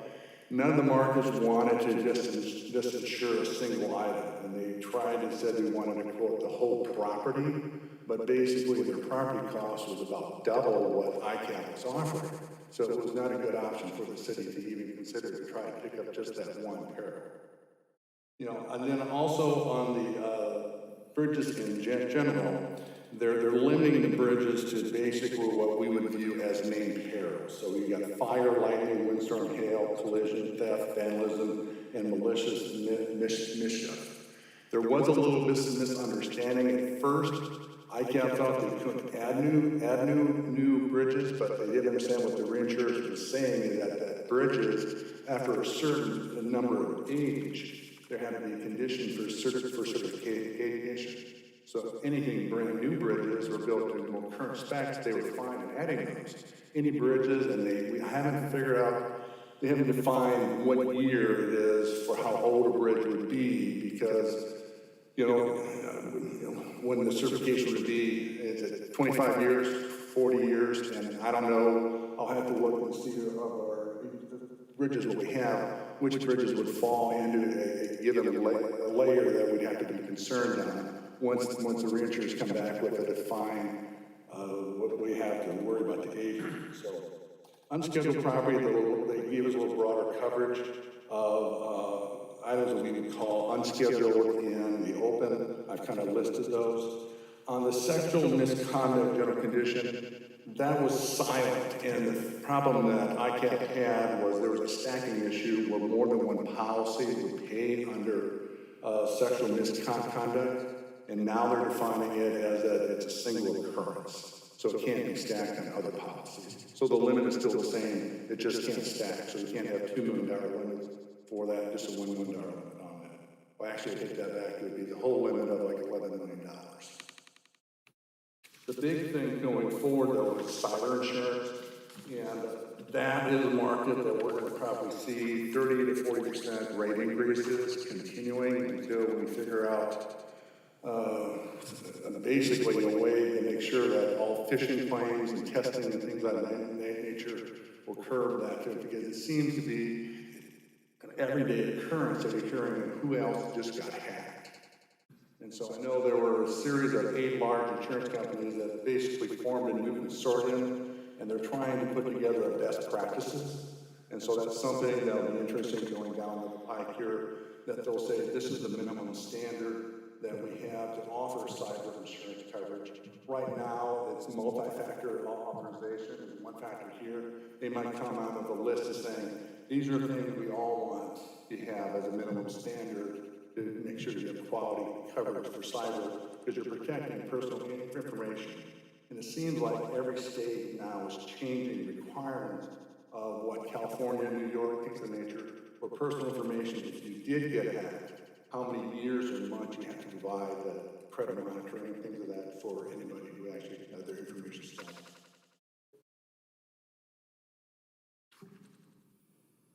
Okay, any other questions? Any questions for John? Overall, what percent increase is this? Overall, this is a 22% increase overall, just from ICAP. And then with our fee arrangement, we cap our fee at $40,000. And so because there was not a member credit given back to the city, Holmes Murphy was refunding about $2,089, so it lowers it down to about a 21% increase. For budget purposes next year, we need to keep that in mind. Is there anything the city could do in the future risk-wise? I mean, I know we're always trying certain things. Is there anything that stands out for you?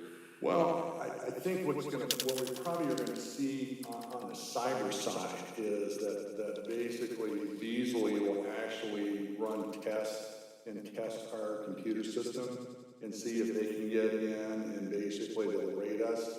I had another quote that actually was another market that we did not use, and believe it or not, out of a scale of 1 to 100, you guys rated like 83. So you were better than most people on for your IT department. So that was a good thing, and I'm sure Beasley, when looking at underwriting your business, saw that you were better than average, and so that's one of the reasons why they offered the renewal. Now, if they did their own little search and found that you were at 50%, they probably would not offer renewal, or they would have doubled your insurance cost. Do we have, God forbid, if we would have a ransom attack, do we have a policy, like, would we pay it, or is that out of our hands? Would the council have to approve it, or is that something the carrier just says, we are gonna pay it? Typically, we have 2 layers of coverage. The first coverage is with Beasley, it's the London carrier. And believe it or not, Beasley knows good and bad players in doing that, where if the biggest thing that will happen is there'll be a forensic person coming in to see how they got into our system and what data they have and how corrupt the system is. If they got to our backup and we can't get to our backup and everything else, they'll look at saying that if we do pay the Bitcoin ransom, will they give us the codes to release the information so we could use it? Now, there are carriers out there that basically, once you pay the ransom, they still don't give you the codes, and you lost everything, and you know further off. And Who makes that call, whether or not to pay? They would. With most, again, it's a reminder from an insurance perspective in general, when you accept insurance coverage, regardless of the carrier, they certainly consult, but the ultimate decision about how they administer their policy belongs with them. And so you fully understand the coverages that you have, both in general liability, automobile, and in this case, cyber. And so we would anticipate that we would be consulted. At the same time, as Jay mentioned, any type of forensic evaluation would involve us as well with our hardware and software setups, and not only with our current system, whether it's the hardware, whether we have it in the cloud, it's that support system that we have. It's also going to extend, and we had discussion at staff level about this as well, with the training that we provide our employees, because that's really probably our most vulnerable link is our employees and what they do or do not allow into the system, what systems they try to access. And the innocent things that can happen is that any one of us can get hacked at a personal level, and that name or that email be sent into the system, and you're thinking that it's a legitimate email from any one of the staff or your fellow council members or the mayor. You open it, and then there is a problem. And that problem may lay dormant for months. And that's the tricky thing about the whole cyber environment, is that you have, as Jay mentioned, the hardware software setup that creates those walls. And I had a conversation earlier with Bridget, and we talked about at a future time, we'll have James Breyer, our IT director, just give you an overview of the level of protection that we've had. Because we've made a number of changes in the last year to 2 years about getting away from traditional servers, placing information, emails, et cetera, into the cloud network, and the security that goes along with that, and the process that we use internally to ensure that we have a safe environment, not only for our daily activities, but as you can imagine, all the work that comes through these offices, payroll, accounts payable, money's coming in, information that we have, a whole host of information that has value in the wrong hands. And so, yeah, we can bring James in here and he can thoroughly scare you as far as what's out there. And that's the way I always point with him, is that, you know, what's the latest and greatest threat, and it's constant. Yeah, we've actually, Beasley has reached out to your IT person and kind of gave him some, what they would call phishing exercises, which is more of an educational tool to actually have your employees be aware of what is a legit email and what isn't a legit email. And they're so good that it might just be one character off or things of that nature. And so you might send these out. We do it at our work where basically it's like a hall of shame where you find it or whatever. And so every month they'll send out emails, and if you click on it and open up, oh, you're not supposed to do this. You're supposed to send it saying, hey, this was phishing and I recognize it. And they say, you know, you got like that, add a boy, kind of in the back. But it's these things identify just the training and being wary that there's a lot of people out there on that. And another thing that actually this other market did actually is that they actually, because a lot of times your information could be sold and you don't even know it's in the dark web. And they actually did a bunch of key players on who was actually in the dark web years ago and things of that nature, where their names are and everything else, and just identifying you that, hey, somewhere out there, somebody had your information a couple of years ago and you were on the dark web. Scary stuff. Yeah, absolutely. Yeah, we don't need James tonight to scare us, do we? All right, any other questions? Questions for Jay? Really appreciate, you know, the update and the education, quite frankly. I'll be abstaining on this. We represent a few of these companies. Okay. With that, then, is there a motion? Motion to approve Council Letter 6756. Motion by Albright. Second. Second by Russell. Discussion, please vote.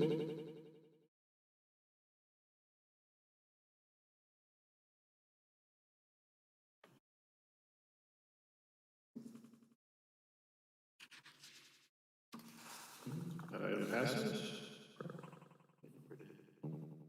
I don't have a vote thing, sorry.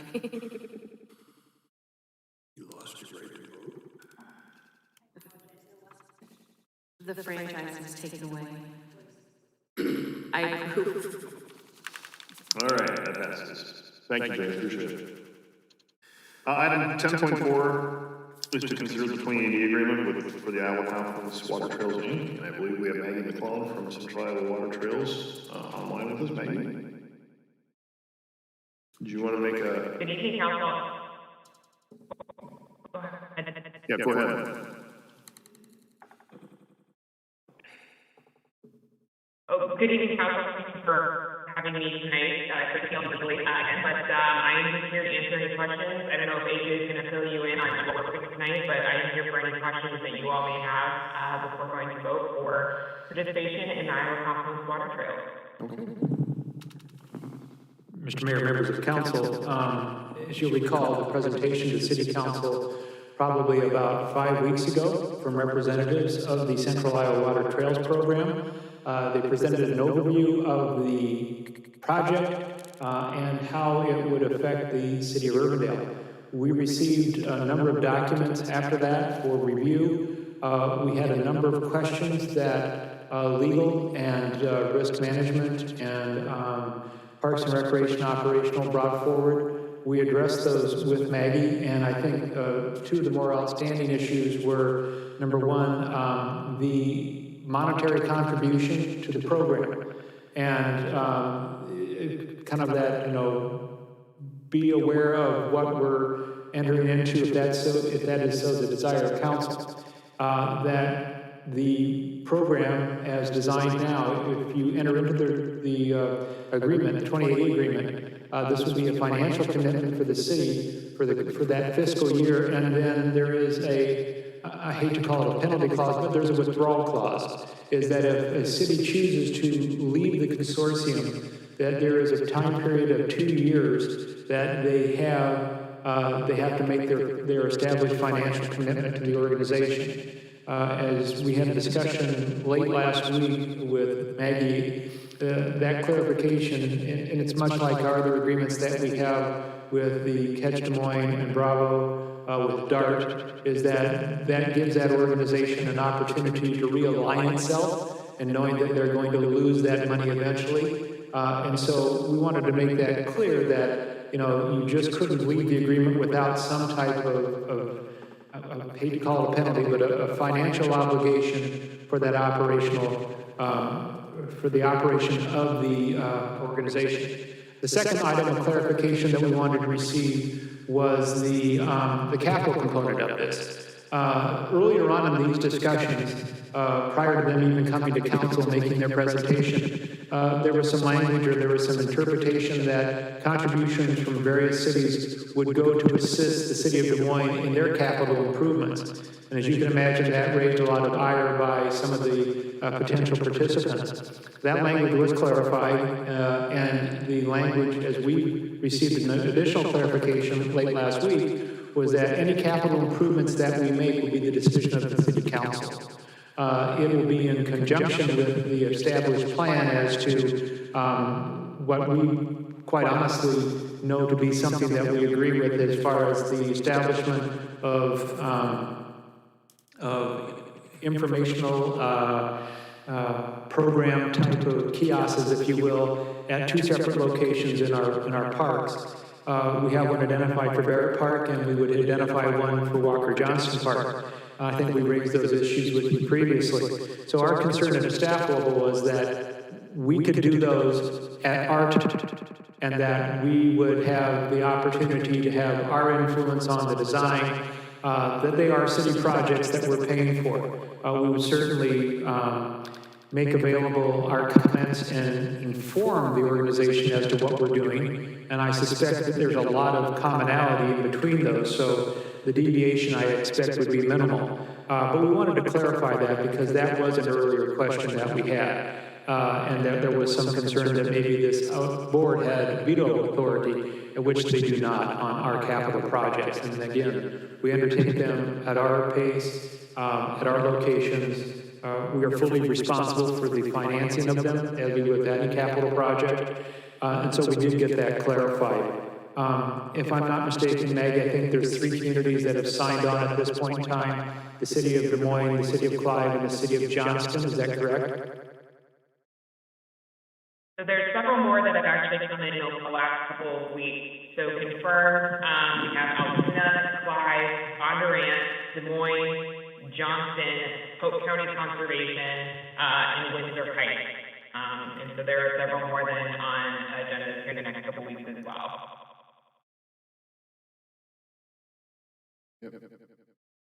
Maggie, I've got a question for you. I live in Dallas County, and I received, just as a person, not as a city council member, an email regarding Dallas County's participation. It was forwarded to me, but regarding Dallas County's participation in this program, or lack thereof, can you give me an update on if they are intending to participate? I know one of our projects for sure would be in Dallas County. I don't know if there are any other projects slated for the rural parts of the county, but I would be curious to know if they are planning on participating. Yeah, so at this point in time, we have not had an opportunity to present before the Dallas County Board of Supervisors in regards to their participation in the project. So at this point, it's unknown of whether their intention is to participate or not at this point, and that's the only update I have for you at this moment. I noticed you used some particular wording. Have you attempted to present to them? Yes, we've some contact with each of the supervisors as well as their county conservation staff as well. With some conversations with them about the project and to present to them similar to what we've done with you all a couple of weeks ago, as Aiden made mention of, and just it hasn't been accepted at this point. Okay, thank you for the update. Hey, Jalen, when we talked this morning, you were going to check with West Des Moines. Do you know what their status is? I made an inquiry. I have not received that background information. I did check with the City of Ankeny, and they have chosen not to participate. They had a similar presentation, and as I understand, a quite lengthy discussion at the council level, and they chose, for whatever reasons, they determined that this was not the time for them to participate. I can fill in on West Des Moines. I talked to Russ Trimble from West Des Moines this afternoon, and they intend to have this on their July 6th meeting, so they intend to have that on their agenda, and he fully anticipates that West Des Moines will pass it. When this was first presented to MAC, the Metropolitan Advisory Council, all about a year and a half ago, it was exciting. It was a great presentation, and they showed where the particular entry points along the river is going to be. I was excited, and I'm so excited about the project. The concern I have is you're asking the City of Urbandale to pay $27,000 as a kind of an annual entry, if you will, that's going to be used for marketing the water trails. We're going to have two projects in Urbandale, and we do not have access to any navigable bodies of water.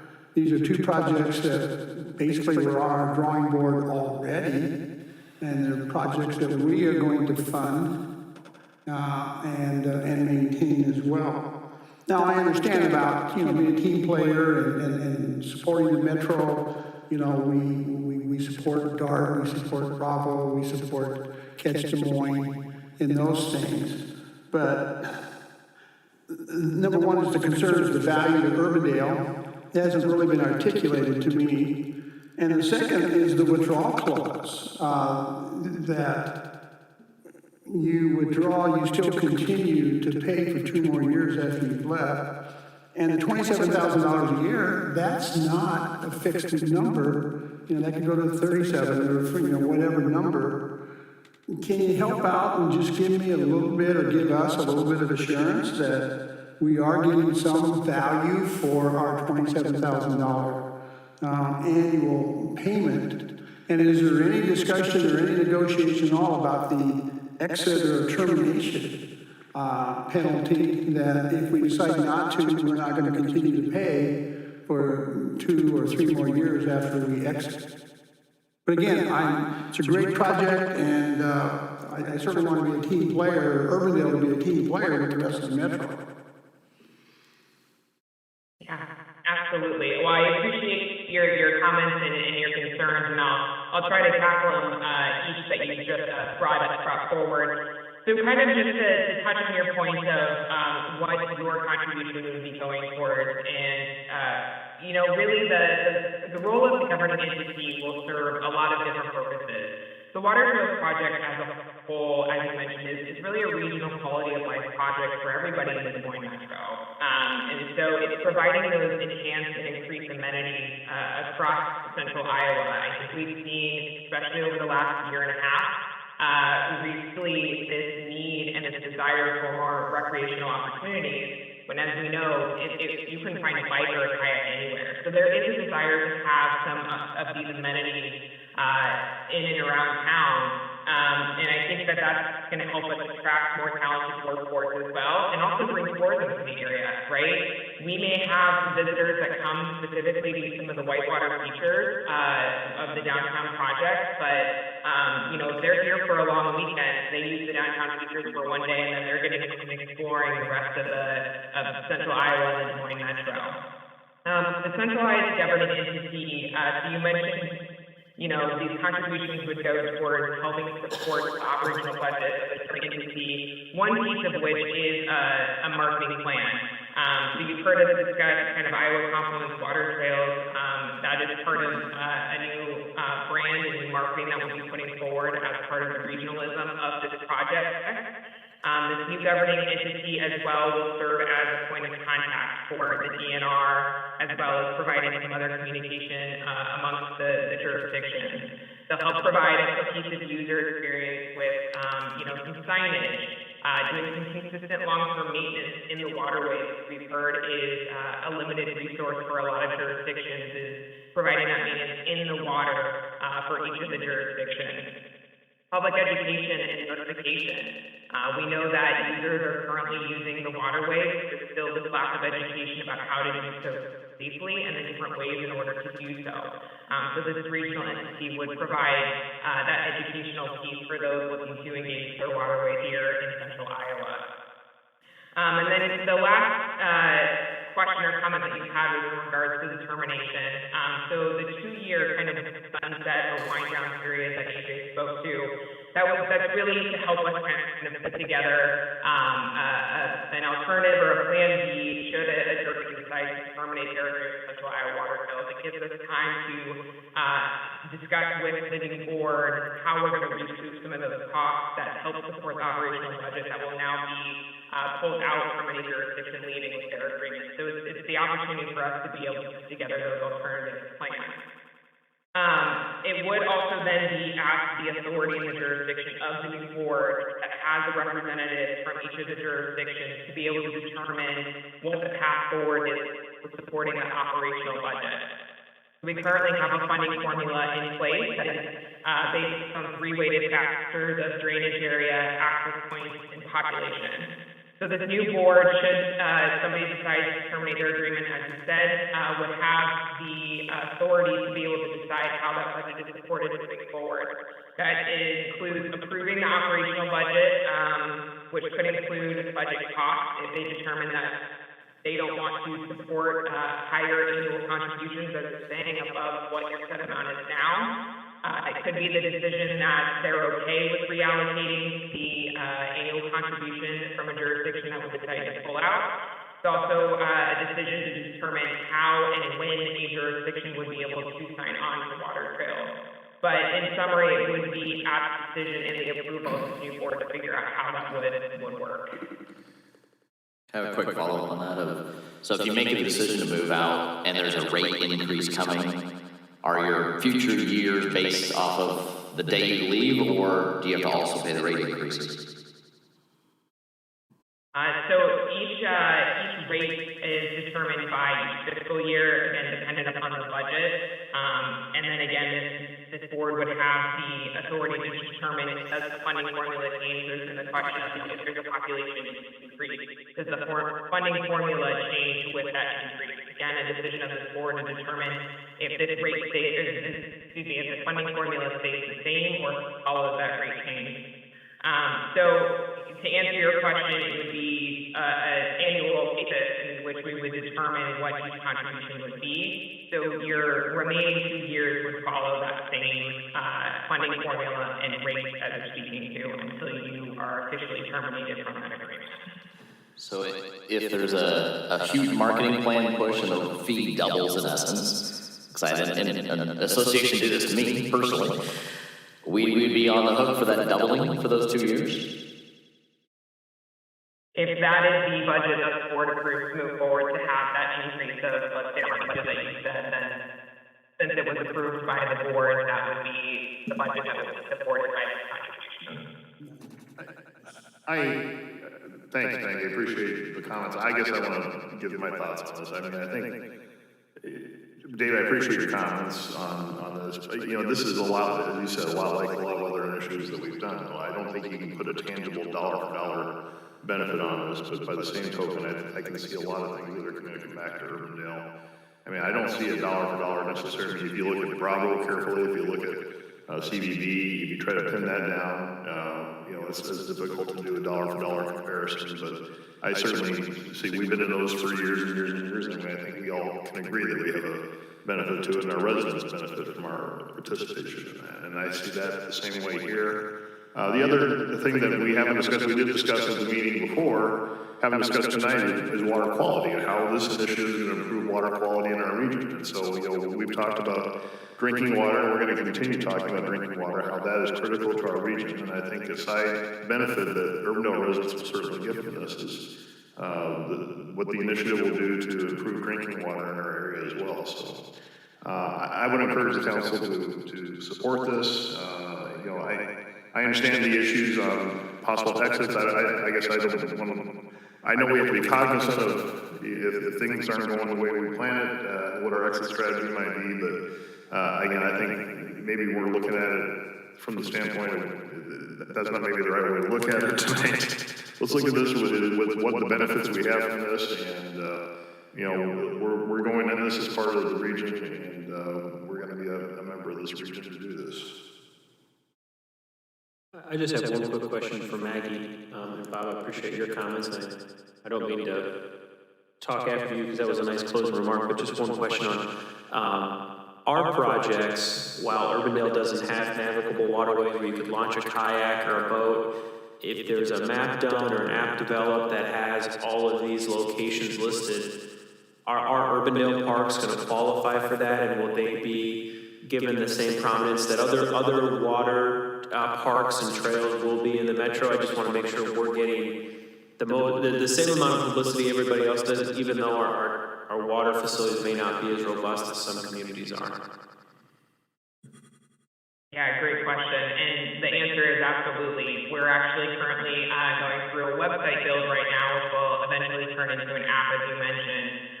But any of the jurisdictions that are part of the Water Trails Network that have projects either currently built out or in the future will, of course, be listed on that site with their corresponding amenities listed for users and visitors to be able to do some research and kind of look to see what's out there and available as part of the project. Okay, thanks, Maggie. I appreciate that. Yep.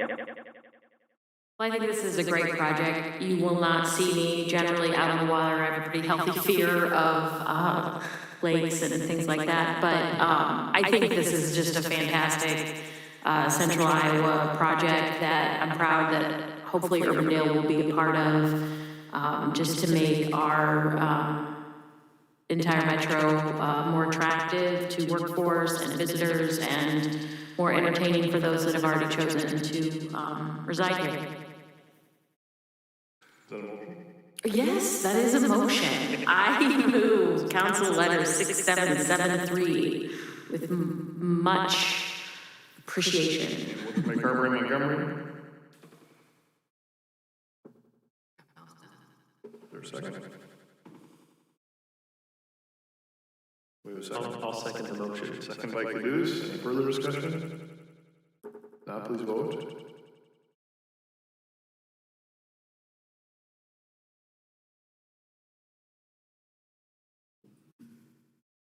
I do not have a voting screens. Other people?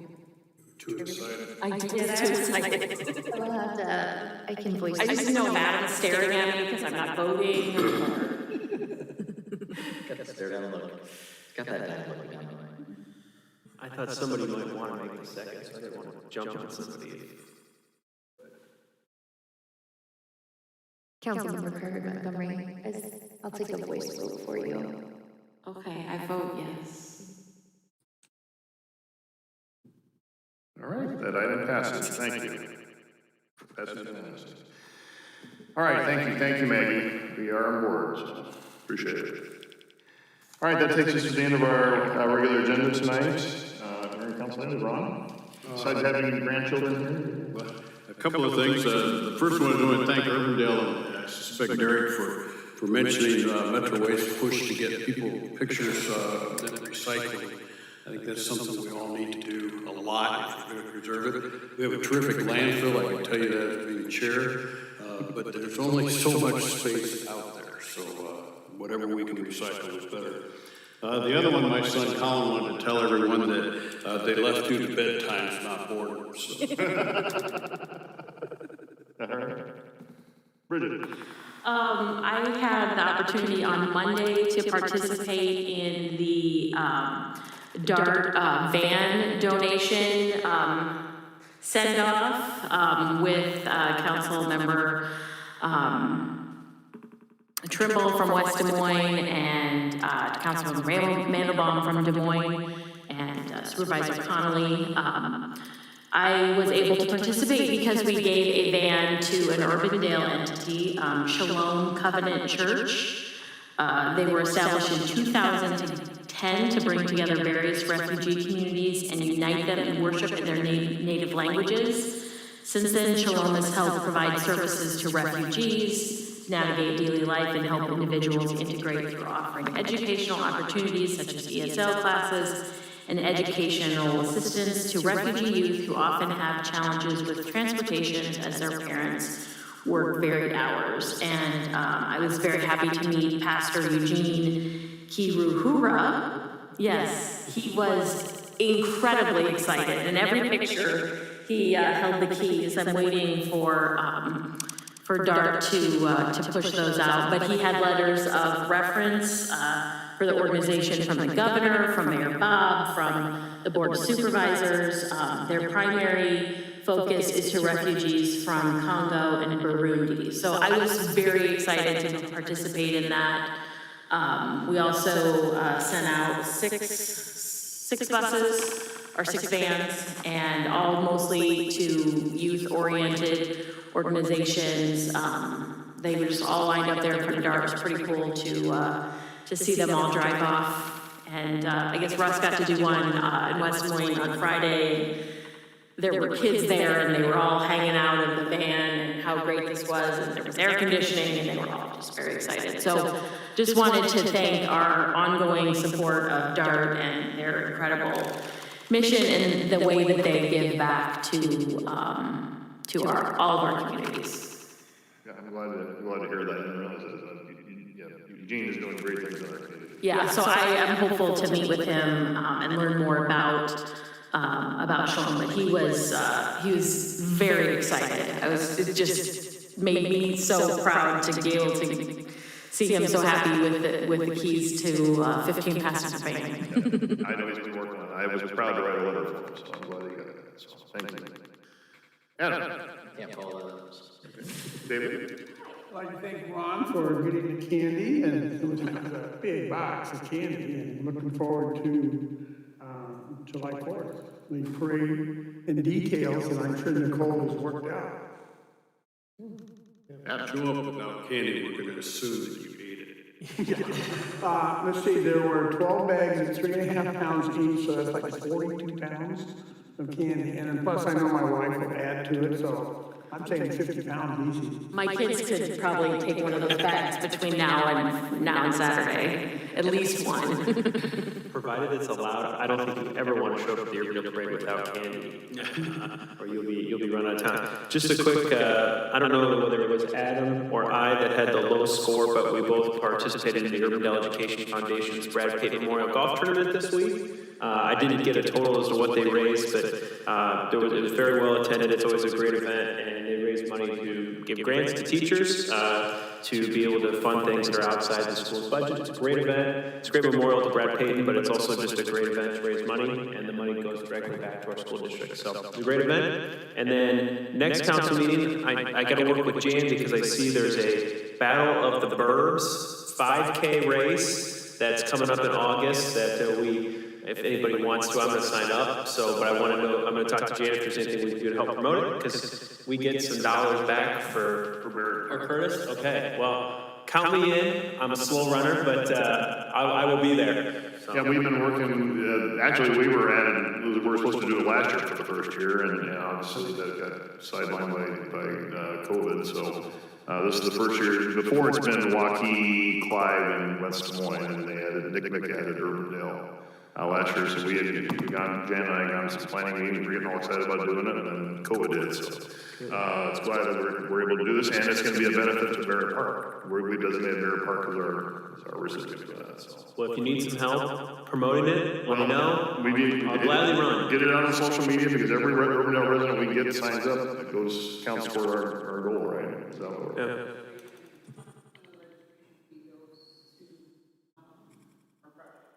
Yep.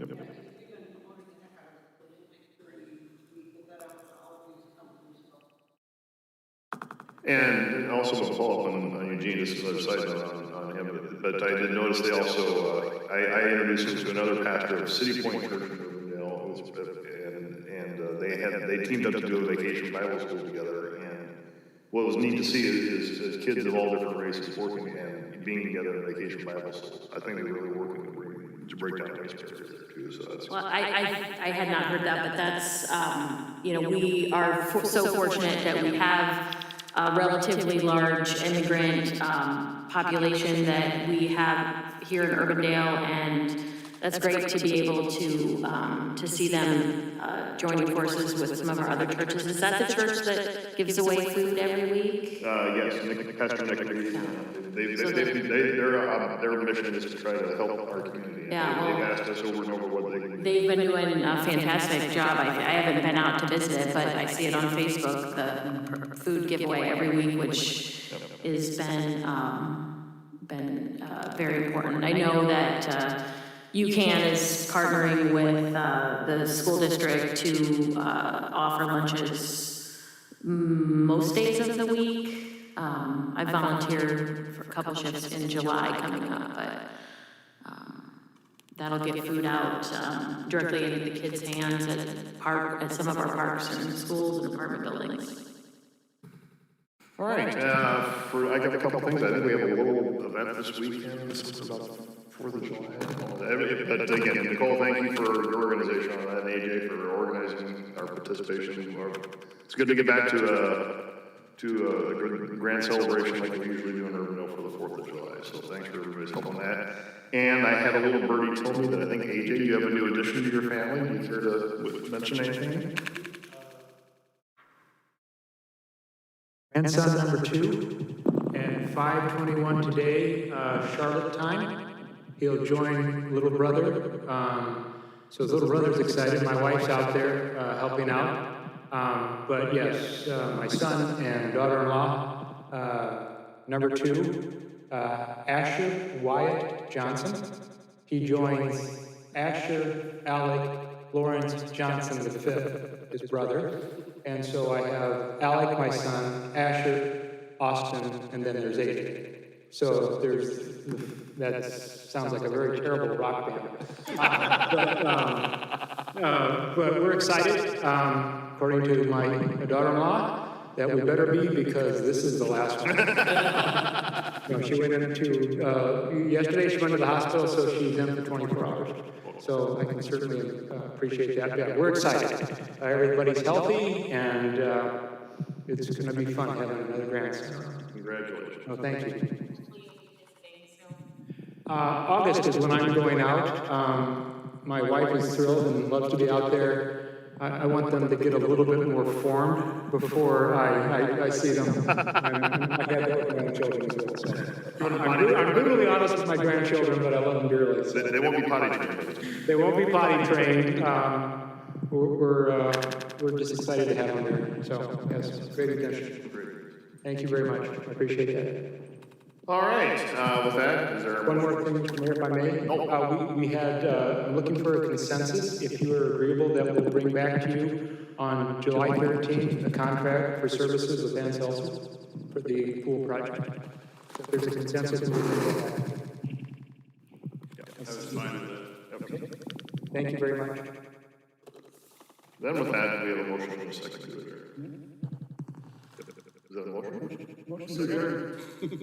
At 8:09 p.m. All in favor? Aye. Any opposed?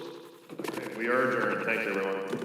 If anybody wants to go back and see Black Cat, this is our office. I wish I would have.